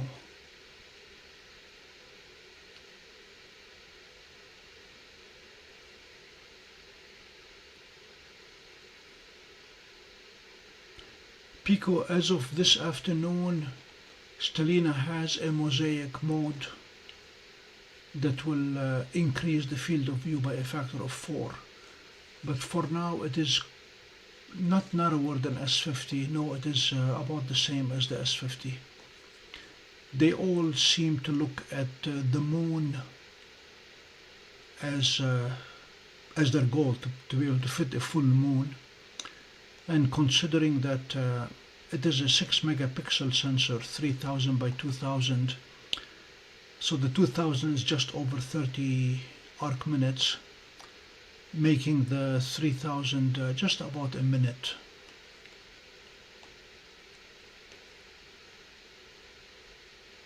Yeah, Seestar and Stellina are comparable field of views, and when Vespera came out as Stellina's little sister, it had identical specs to the S50. Same sensor, same field of view, same focal length.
It is the former Pico.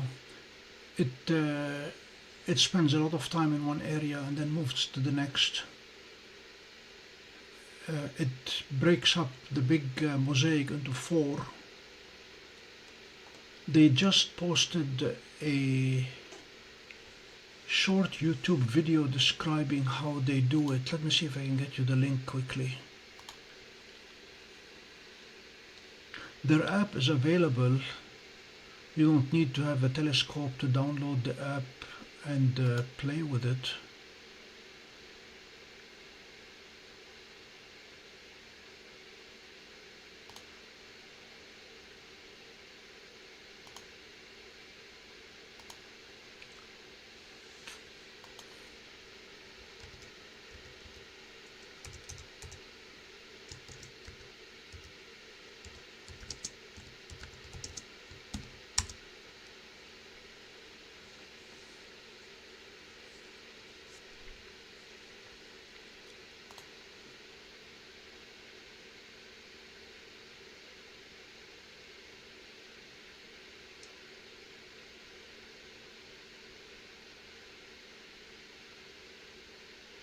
It is a very short 5-minute video in which they describe the mosaic capture.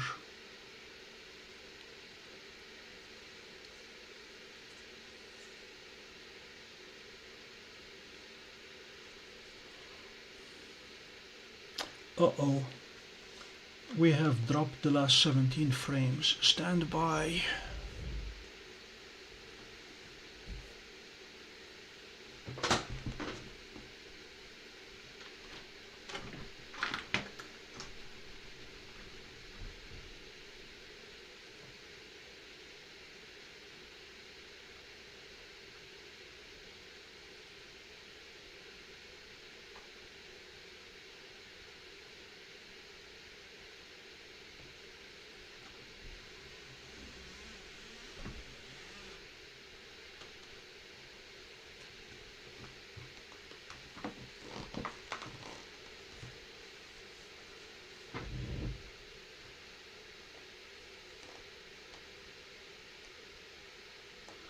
Good night, Gina. Thanks for joining us.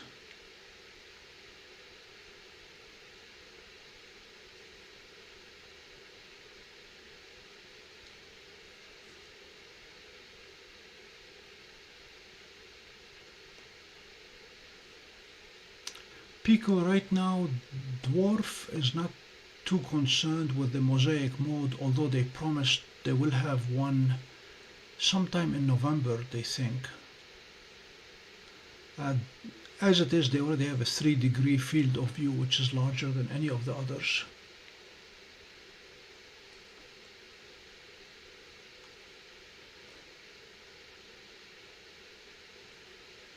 Right now, DWARF Lab has put a very aggressive agenda of the features they want to add to DWARF.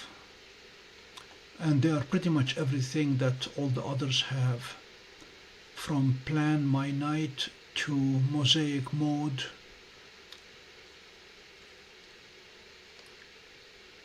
And they expect to have them by November. So by the time you get your scope, it will most likely have Mosaic Mode in it.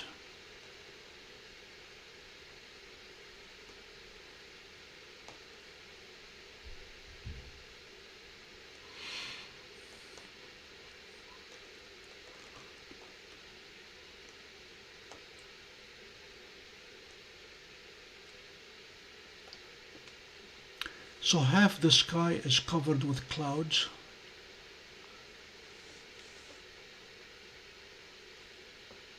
And I'm keeping an eye on the radar.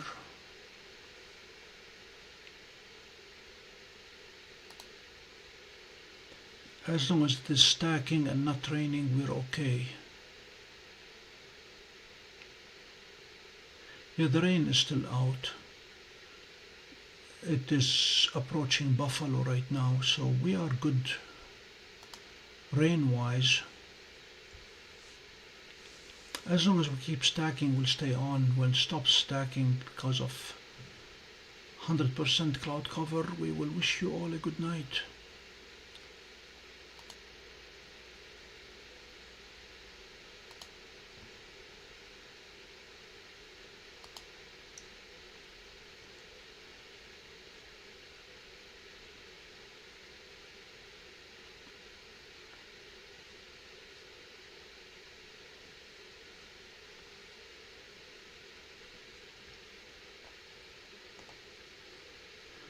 Astrospheric is saying once it gets clouded here tonight, it will not clear till Thursday morning. They're saying tomorrow is a wash. We'll see.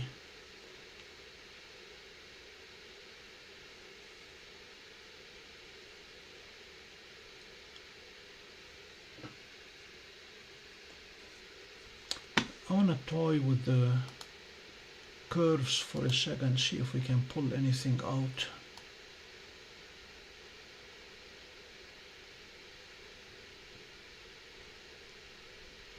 By pulling anything out, I'm talking about the second arm of the galaxy. No, not there yet.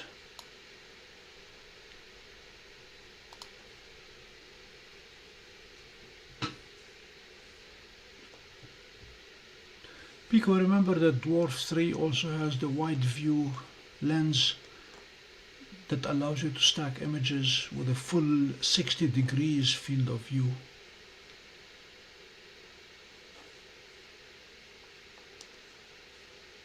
I did that with the Orion constellation and it looked interesting. I have not tried it on California Nebula or North American Nebula, the very, very large targets.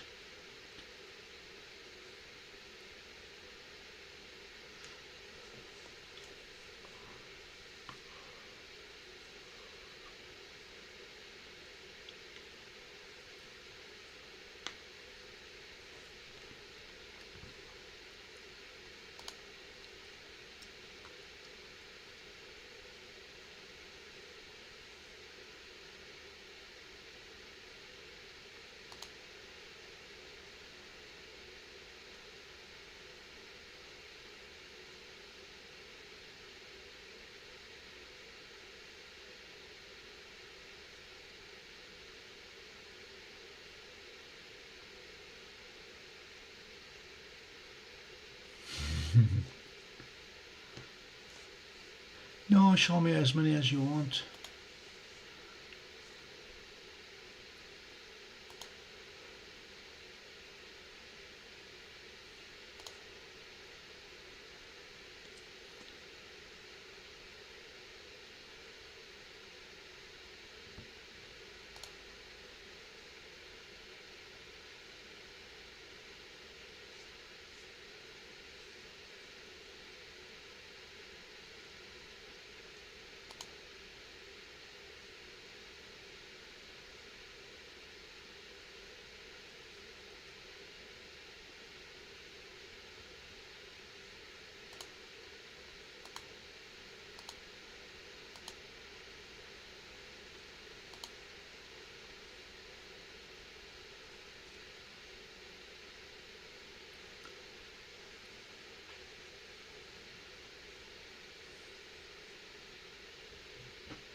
I used to have a 35mm camera. I used to take slides, nothing but Kodachrome 25 ASA.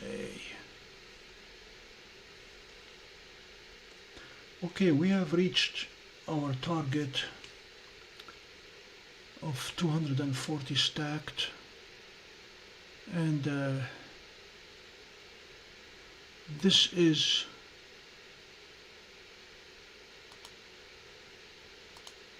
oopsie, this is what it was supposed to look like according to NASA.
So we have M45 as the last target of the night, and I'm gonna take a chance here on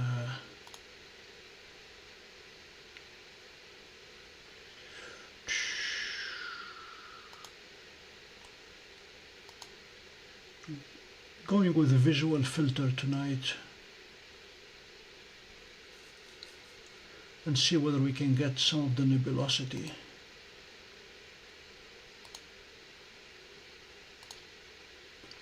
If not, we'll repeat next time with the IR filter, and if not, we'll repeat again with dual band filter.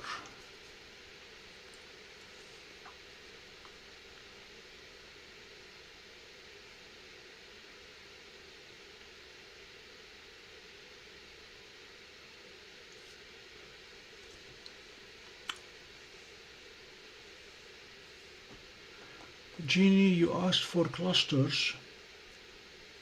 The first cluster that I showed you, the M15 Pegasus, is known as a globular cluster. This one is an open cluster, but these are the seven sisters.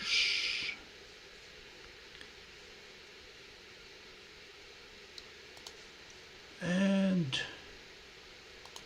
let me see if I can find their names.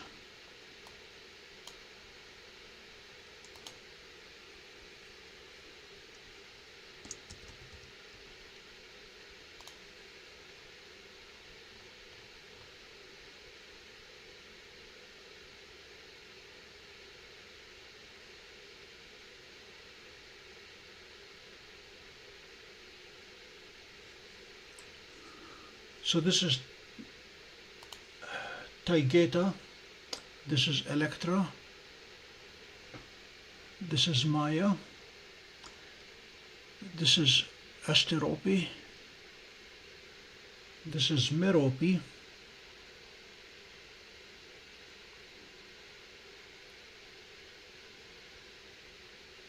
Alcyone, and as we go down, these are the parents, Pleione and Atlas.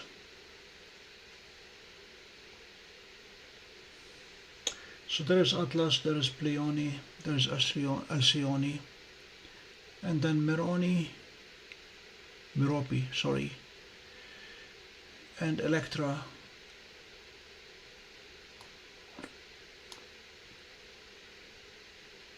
and Taygeta, and Asterope.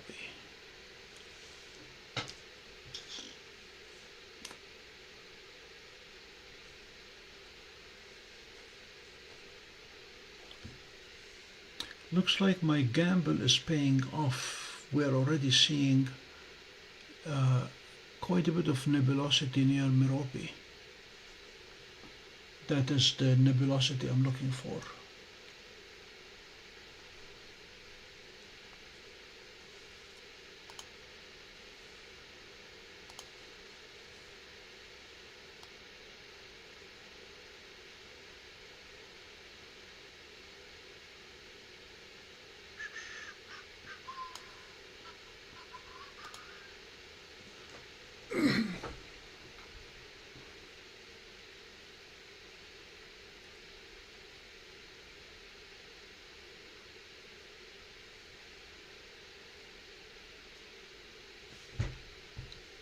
Jeannie, I can see Pleiades now with the naked eye looking outside my window. It is very evident. And with binoculars, I can definitely make out the 7 big stars. But the nebulosity that's in it reflects nicely and makes it very visible. You just need to get out of Los Angeles into the mountains or into the desert. Let me see how far you have to drive to get to dark sky.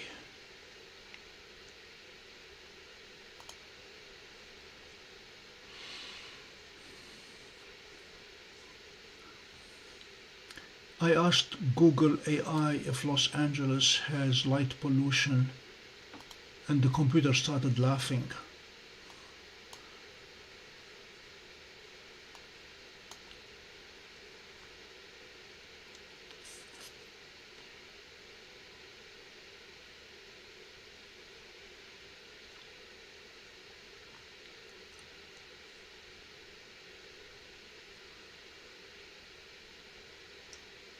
Mojave is definitely very, very dark.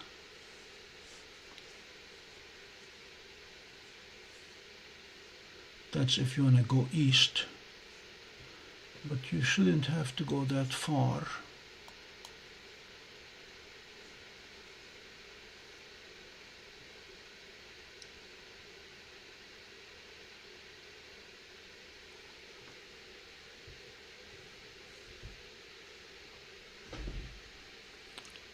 Did you know that there's a Chocolate Mountain Naval Reservation?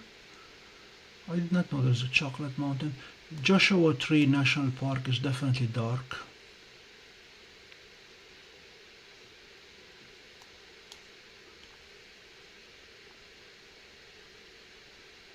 And the 29 Palms Marine Corps Base. So yeah, between Mojave and Joshua Tree, these are very dark. And if you go west from Los Angeles, about 40 miles west, it's definitely dark there also.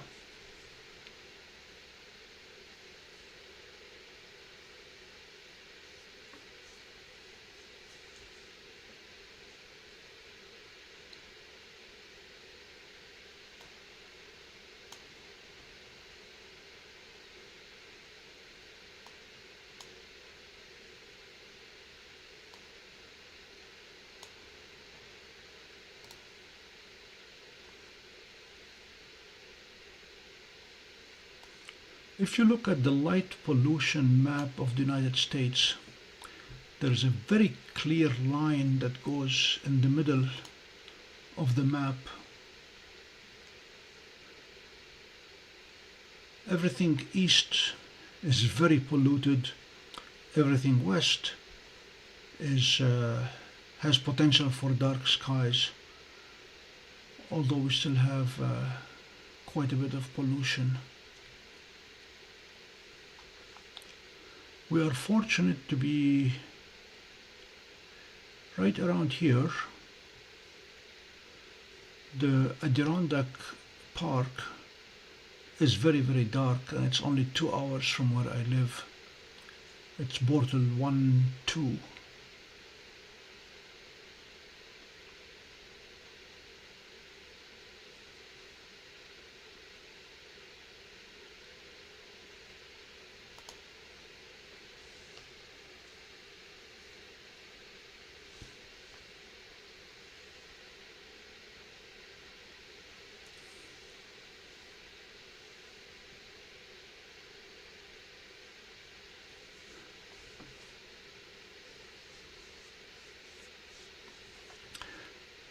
That is one of the nice things about DWARF, is you can carry it with you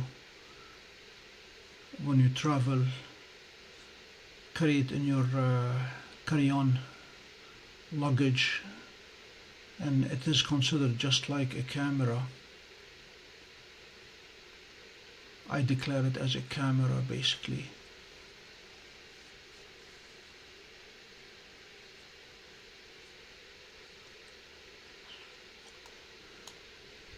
Seestar is a lot bulkier to carry in a book bag.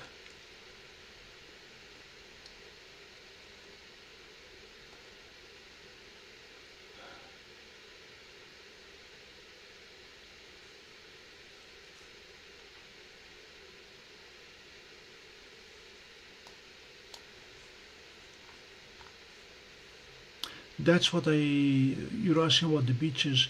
That's what I meant when I said if you go 40 miles west of Los Angeles, the islands that are out there are dark.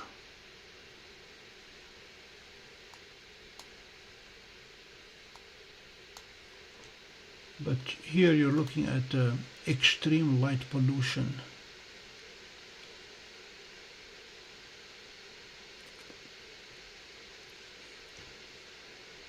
If by the beaches you mean Long Beach, that's Bortle 9.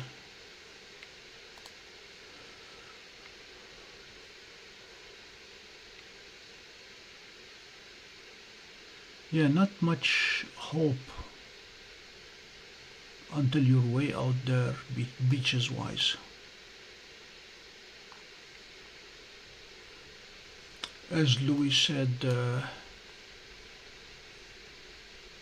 these beaches are, or these islands are fairly dark.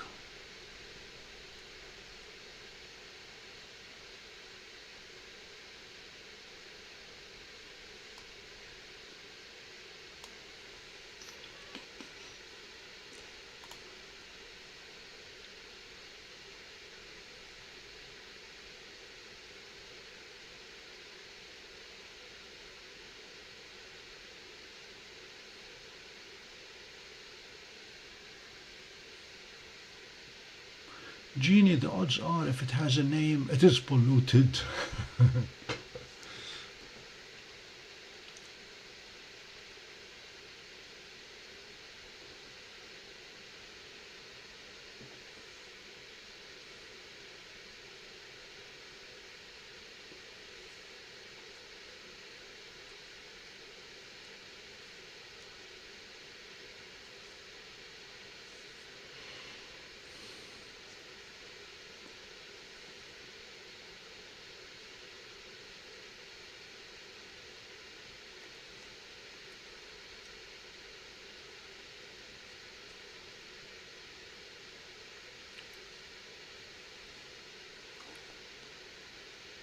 Alabama is not that bad, you don't have to be sorry.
Yeah, I did not know what to expect, Mike, with the M45, and I took a chance on going with visual.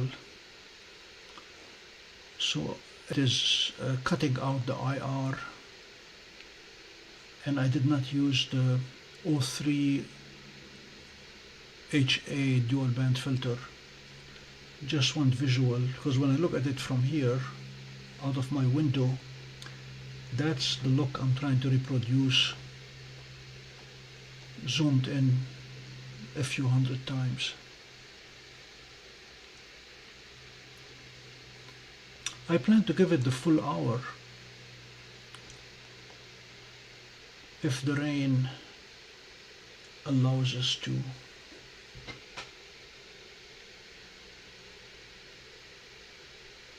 When we compare dwarf with the Seestar or Stellina, dwarf's field of view will accommodate M45 and M31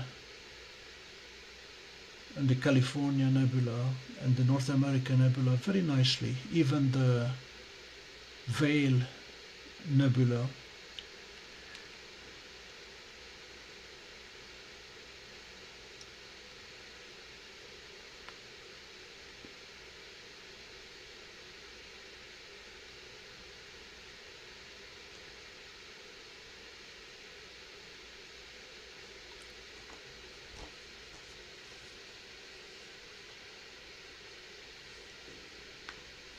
Jeannie, you have an opportunity here to look at Seestar versus dwarf as you make your selection.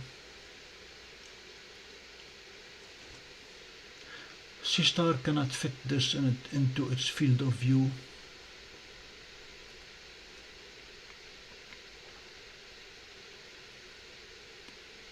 One target I'd like to do sooner rather than later before it gets out of view is to use the wide angle camera to do the both Veil, East Veil and West Veil Nebula in one frame.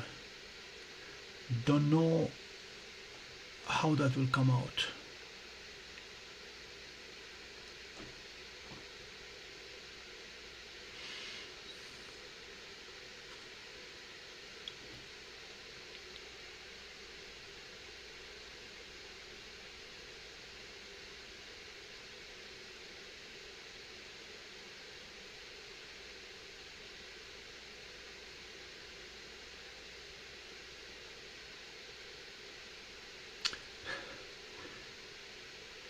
Pico, that's not a stupid question. Actually, a target like M33 Triangulum Galaxy, I did exactly that. I took one night with IR pass and one night with IR cut, and then I stacked the whole lot together, and what came out was beautiful. This is why many of the more dedicated, more serious astrophotographers will take the individual filters. They will do the reds and then the greens and then the blues and then the luminance and then the O3 and then the H-alpha as separate sessions, multiple hours each. And by the end of the winter, they have enough frames to render one image, and then they edit it to death to make it look exactly the way the Hubble will show it, or whatever, with the Hubble palette. So they take the individual colors separately.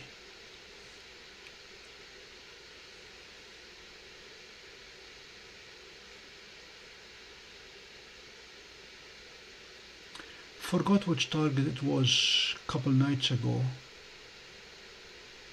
but we spent a long time on it with the filter on. And then I think it was Jacob who suggested that we should do it without the filter.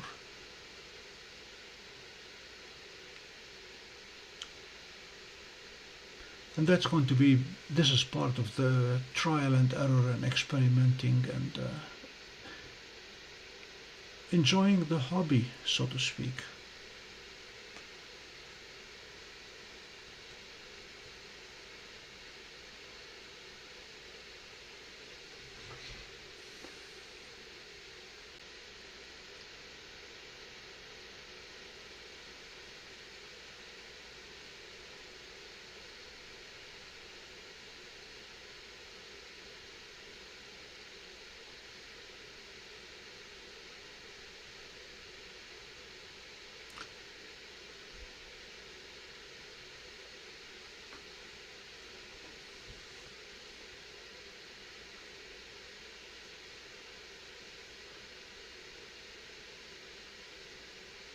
Mike, there is a cloud filter.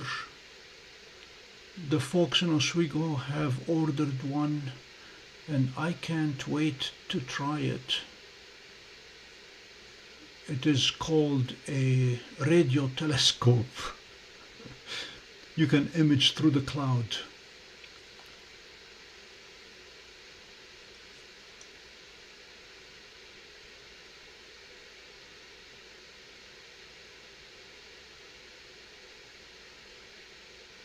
Pico, that's exactly, yep.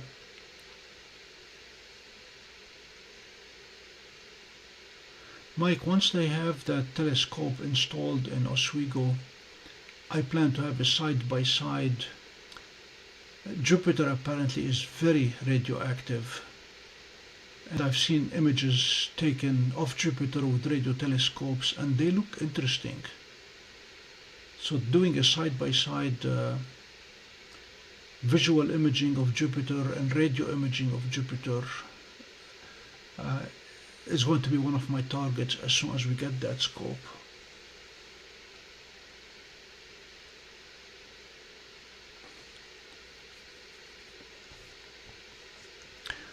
Well, just like your visual is covering 450 nanometers up to whatever 640, and then your infrared is just outside that. The radio telescopes are a lot farther outside of that, trying to detect. They don't go to X-ray, they are way below X-ray.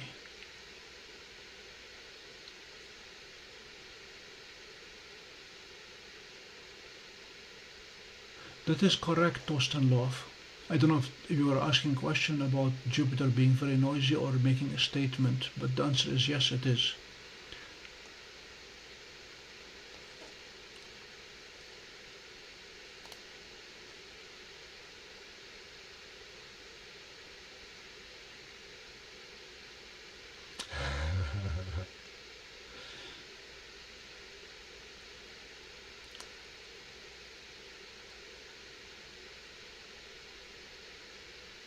Pico, are you thinking of Chile?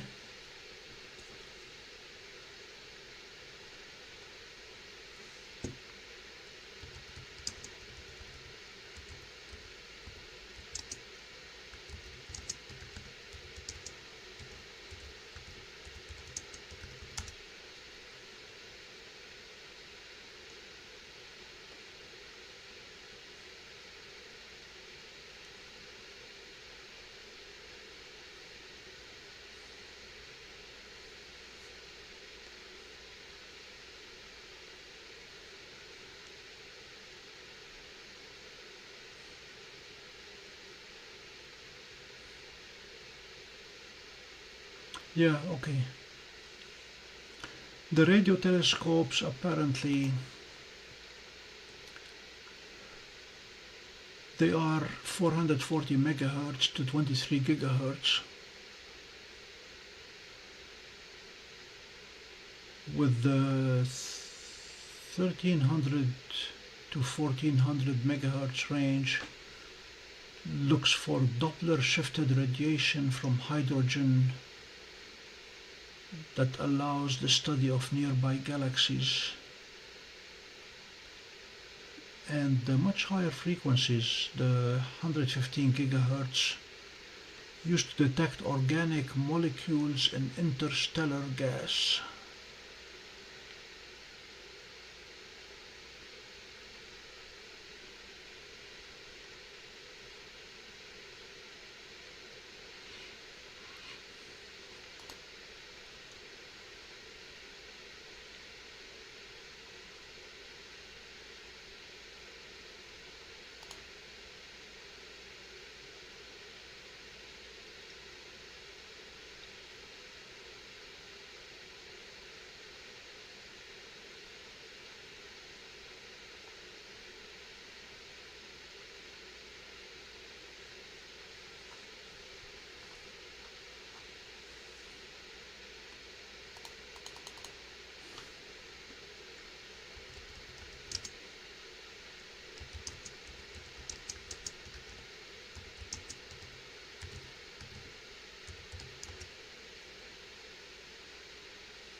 There is a radio telescope on sale on eBay.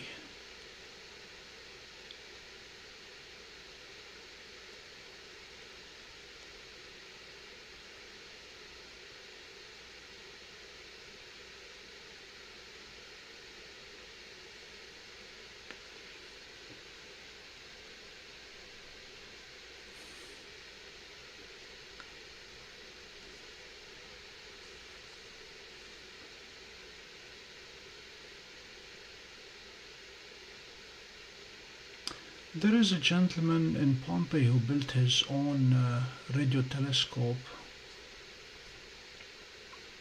using an array of antennas around the backyard.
I just want to point out a couple of things on this M45 image.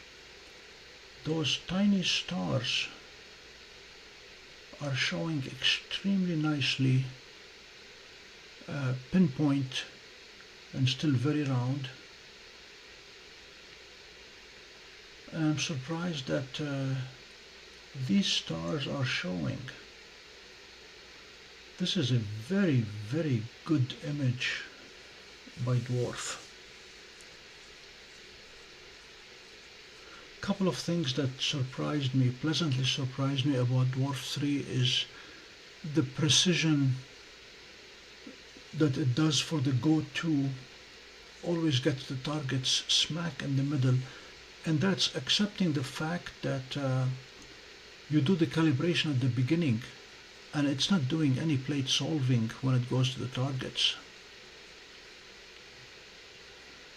This morning I was looking for the comet while it was still under the horizon behind the trees, and DWARF pretty much centered it.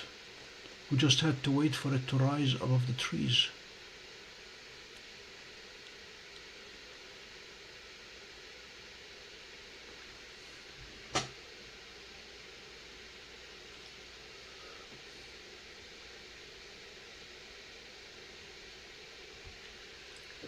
So these are the stars that I'm talking about. Even zooming all the way in, they still look pretty pinpoint.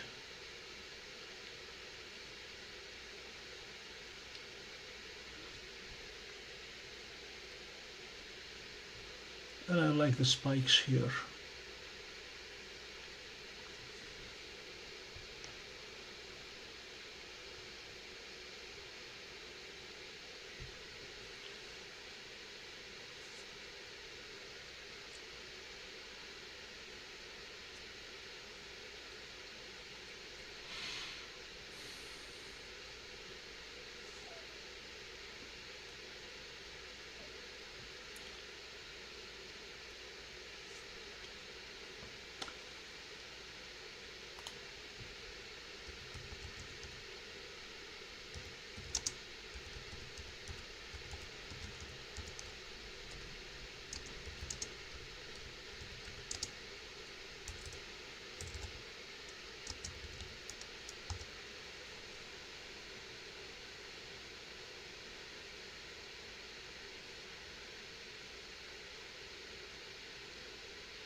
I'm trying to get you an answer, Torsten Loaf.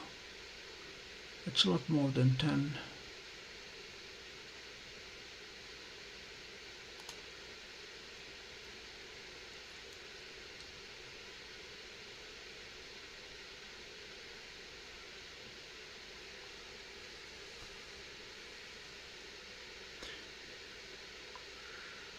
They claimed it's about 14, 15.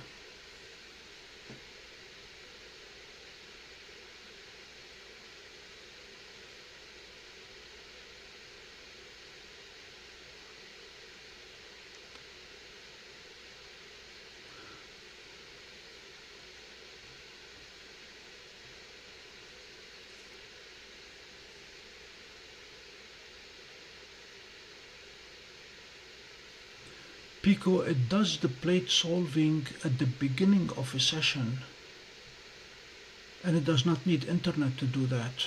I have taken it out to the mountains with no internet. It has stored the sky internally, so it does the plate solving, and then it will seek the targets based on very, very accurate stepper motors to move it to where it needs to go.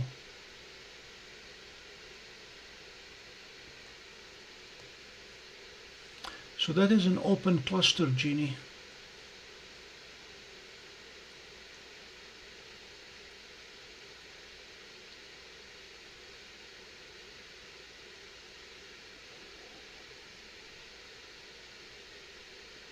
Yeah, right now Dwarf 3 does not have internet access. The tablet is connected directly to Dwarf 3. I am not using it in station mode.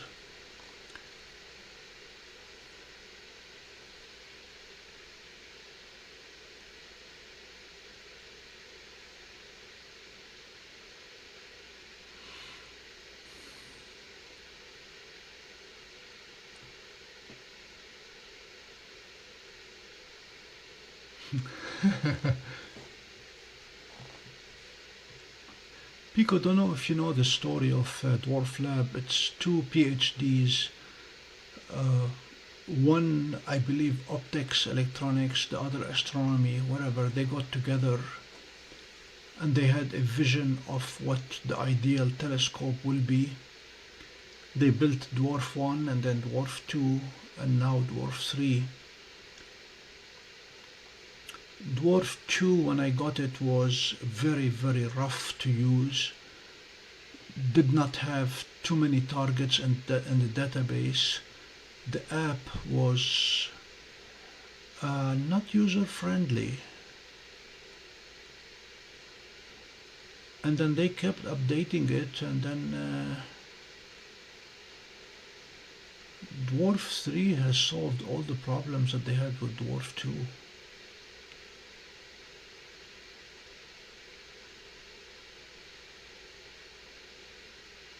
I don't think they existed 4 years ago, Pico.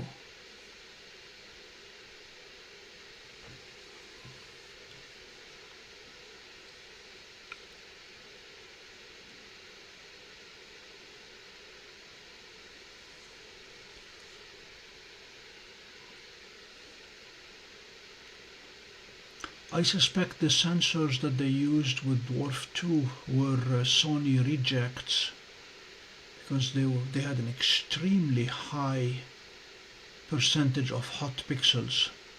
The very first time I used my Dwarf 2, there were red, green and blue streaks everywhere, all over the picture. Dwarf 3, the sensor is extremely clean. I got lectured by one of our subscribers for not taking darks. And the comment was that the pictures are almost as bad as Dwarf 2.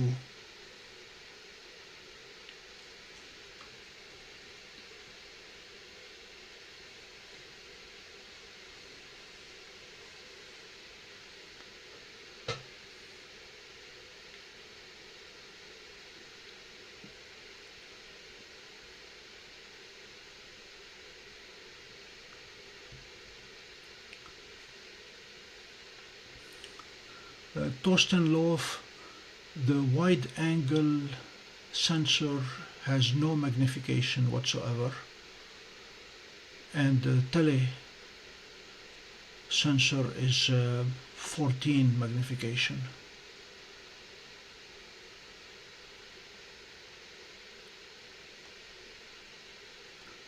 Or 15x. Hi Jacob. How are you?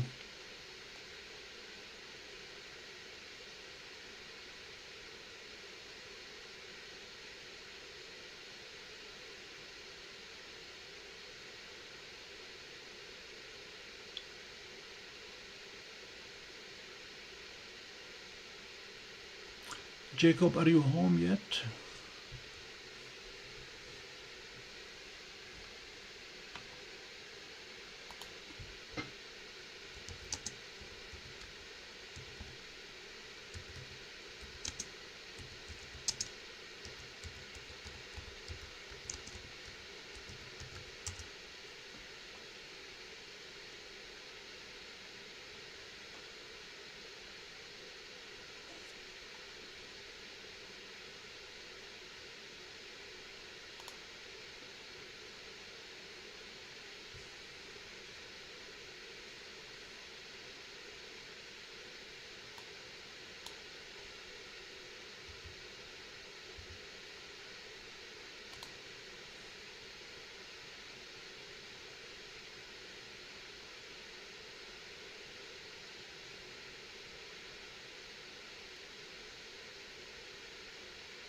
Jacob, are you still in the hospital or are you at home?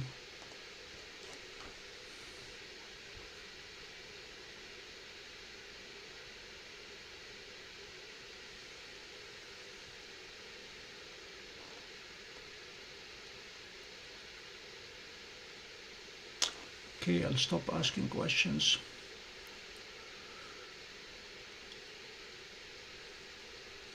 Keeping you in my prayers.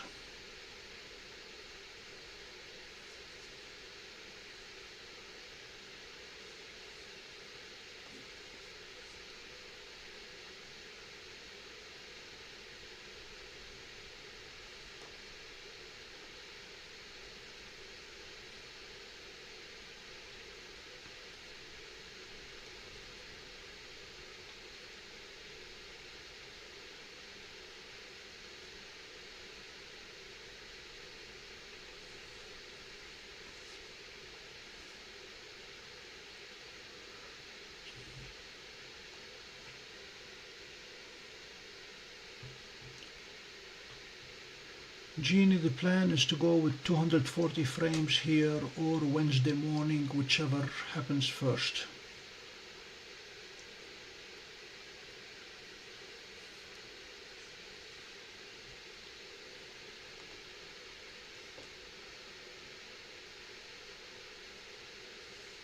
But this M45 is by far coming out the nicest of the 4 targets that we did tonight, saving the best for last.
You're welcome, Jeannie. I'm keeping an eye on the radar. We just had a very, very strong burst of wind that caused dwarf to skip a frame, but it's back to stacking.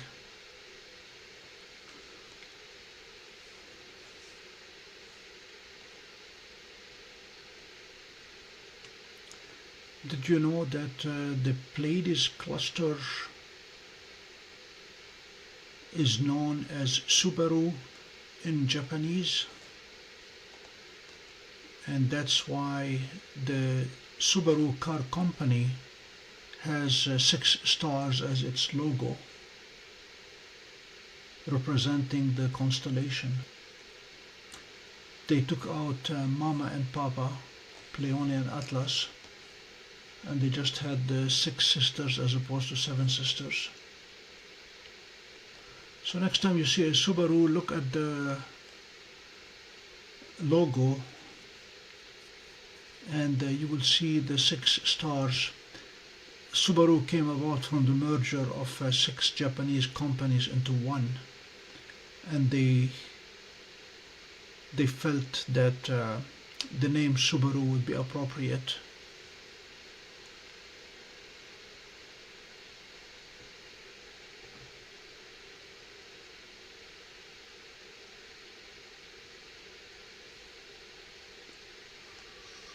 Yes.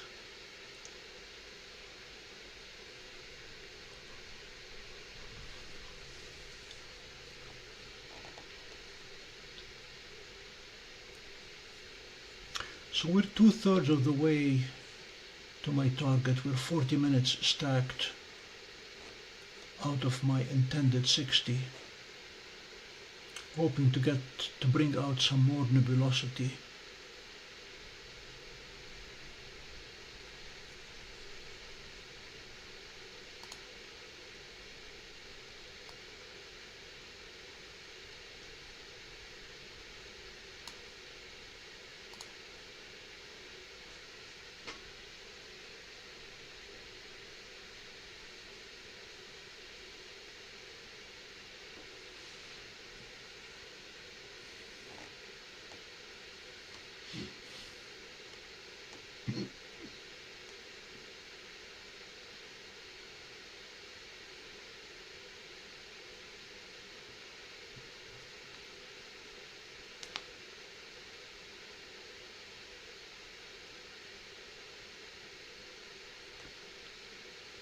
Yeah, I'm looking at that train and wondering if any of it is gonna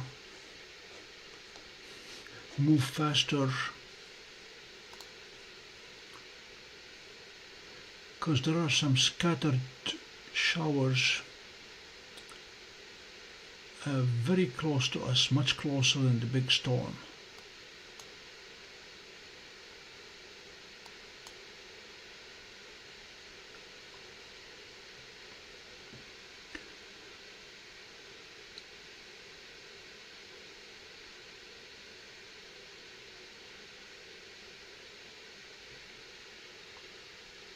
I'm staying with the assumption that it takes clouds to get rain, and as long as dwarf is stacking, I don't need to bring it in.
So all that rain will be with us overnight, so there is no comet hunting tomorrow. Jeannie will try to go back at the comet on Thursday morning, which may really be our last chance of seeing it as it gets closer to the sun again.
Pico, is this the star you're talking about?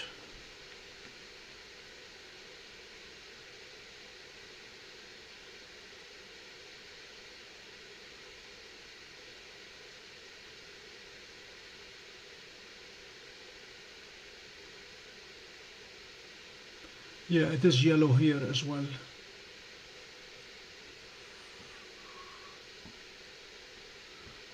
Let me see if we have a name for it.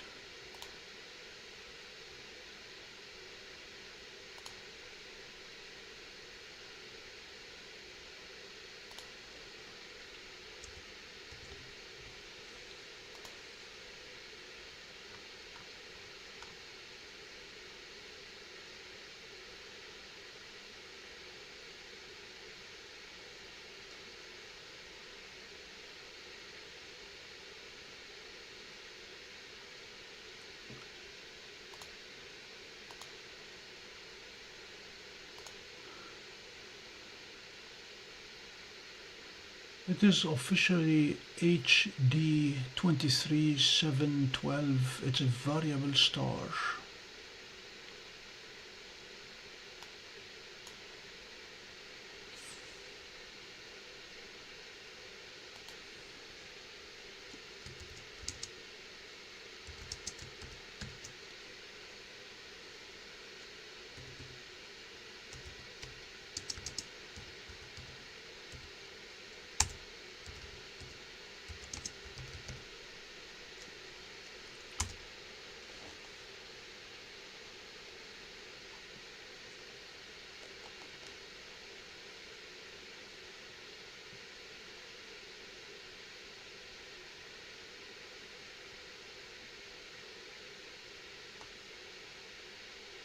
It's only 540 light years away.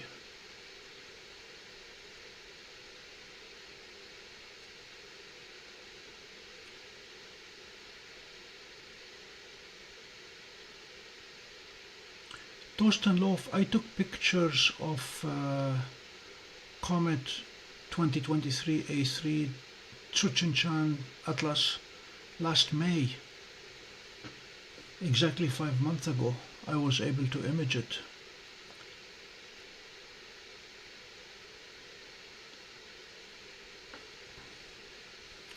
And then it got too close to the sun, behind the sun, and then it's reappearing.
Yeah, in May it was magnitude 11.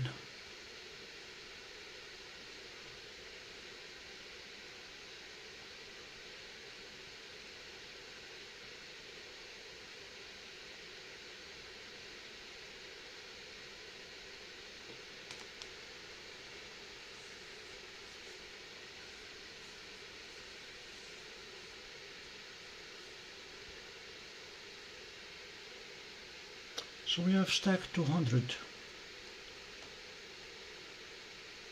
40 to go in the next 20 minutes, and we will make it in time before Wednesday.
Okay, we're going to look at previous captures of the Pleiades. This was with Stellina. Obviously the field of view does not allow fitting the whole thing, and there is a lot of walking noise, if you want to call it that. And then came Stellina mosaic mode. This is mosaic mode with Stellina.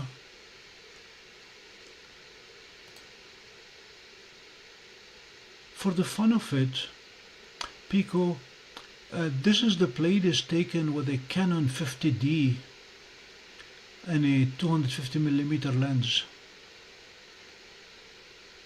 which came out extremely nice.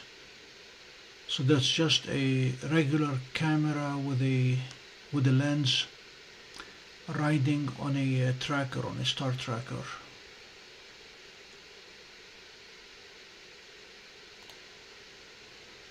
And that is the Pleiades with Seestar. Doesn't have a chance. Okay.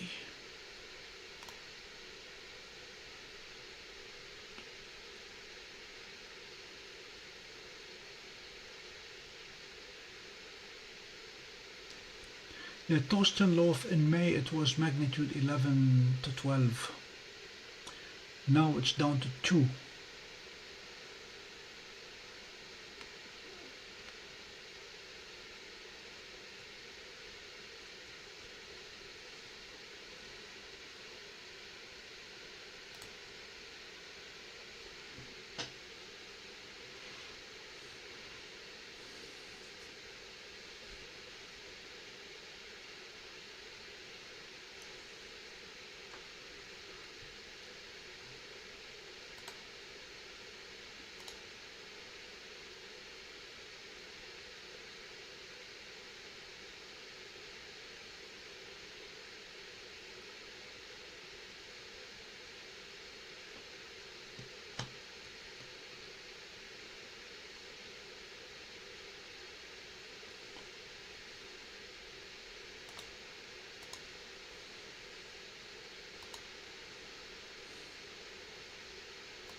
I'm glad you like them, Jeannie.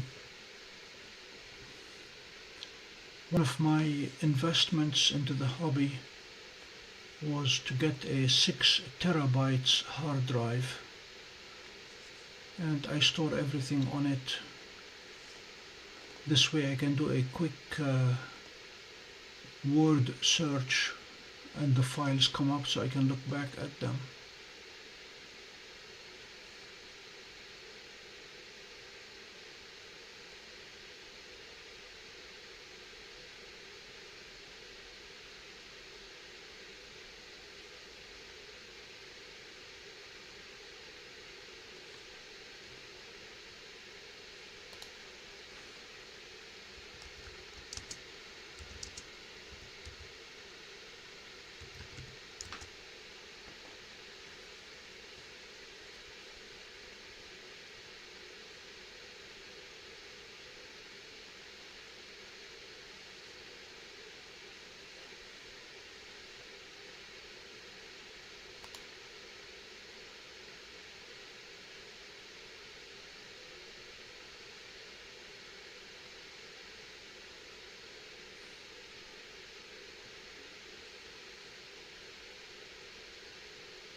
No, it is not solid state. The one I have is cheap.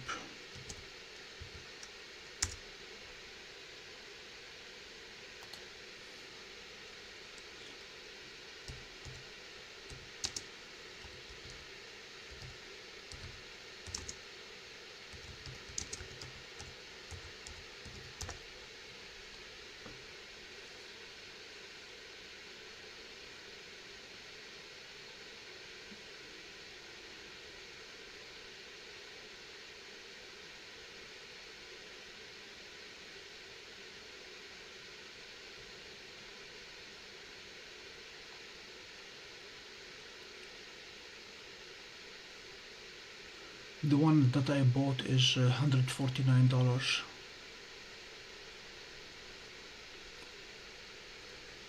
On Amazon. It is a Seagate 6 terabytes external hard drive. $149.99.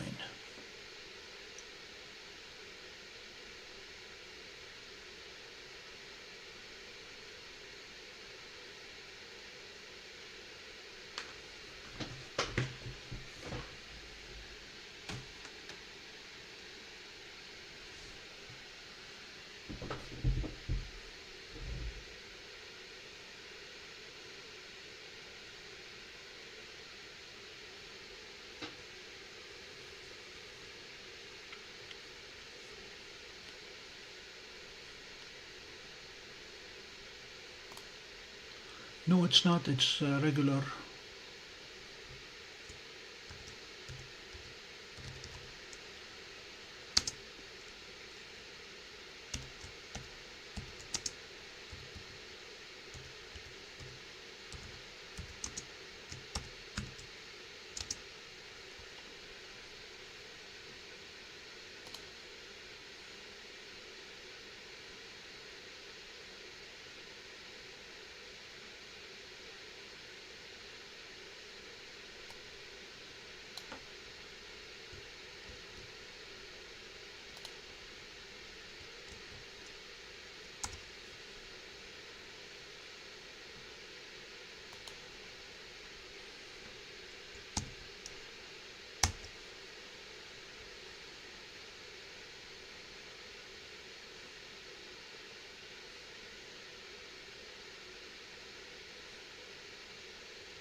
Ladies and gentlemen, we are approaching the end of our evening.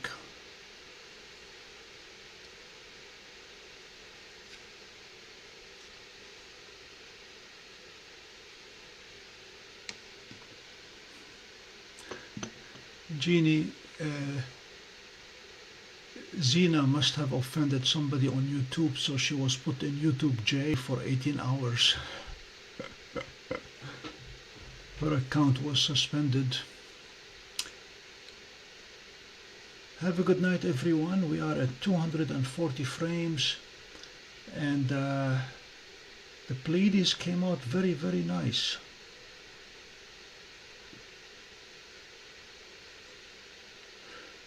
And the clouds have moved in. Perfect timing.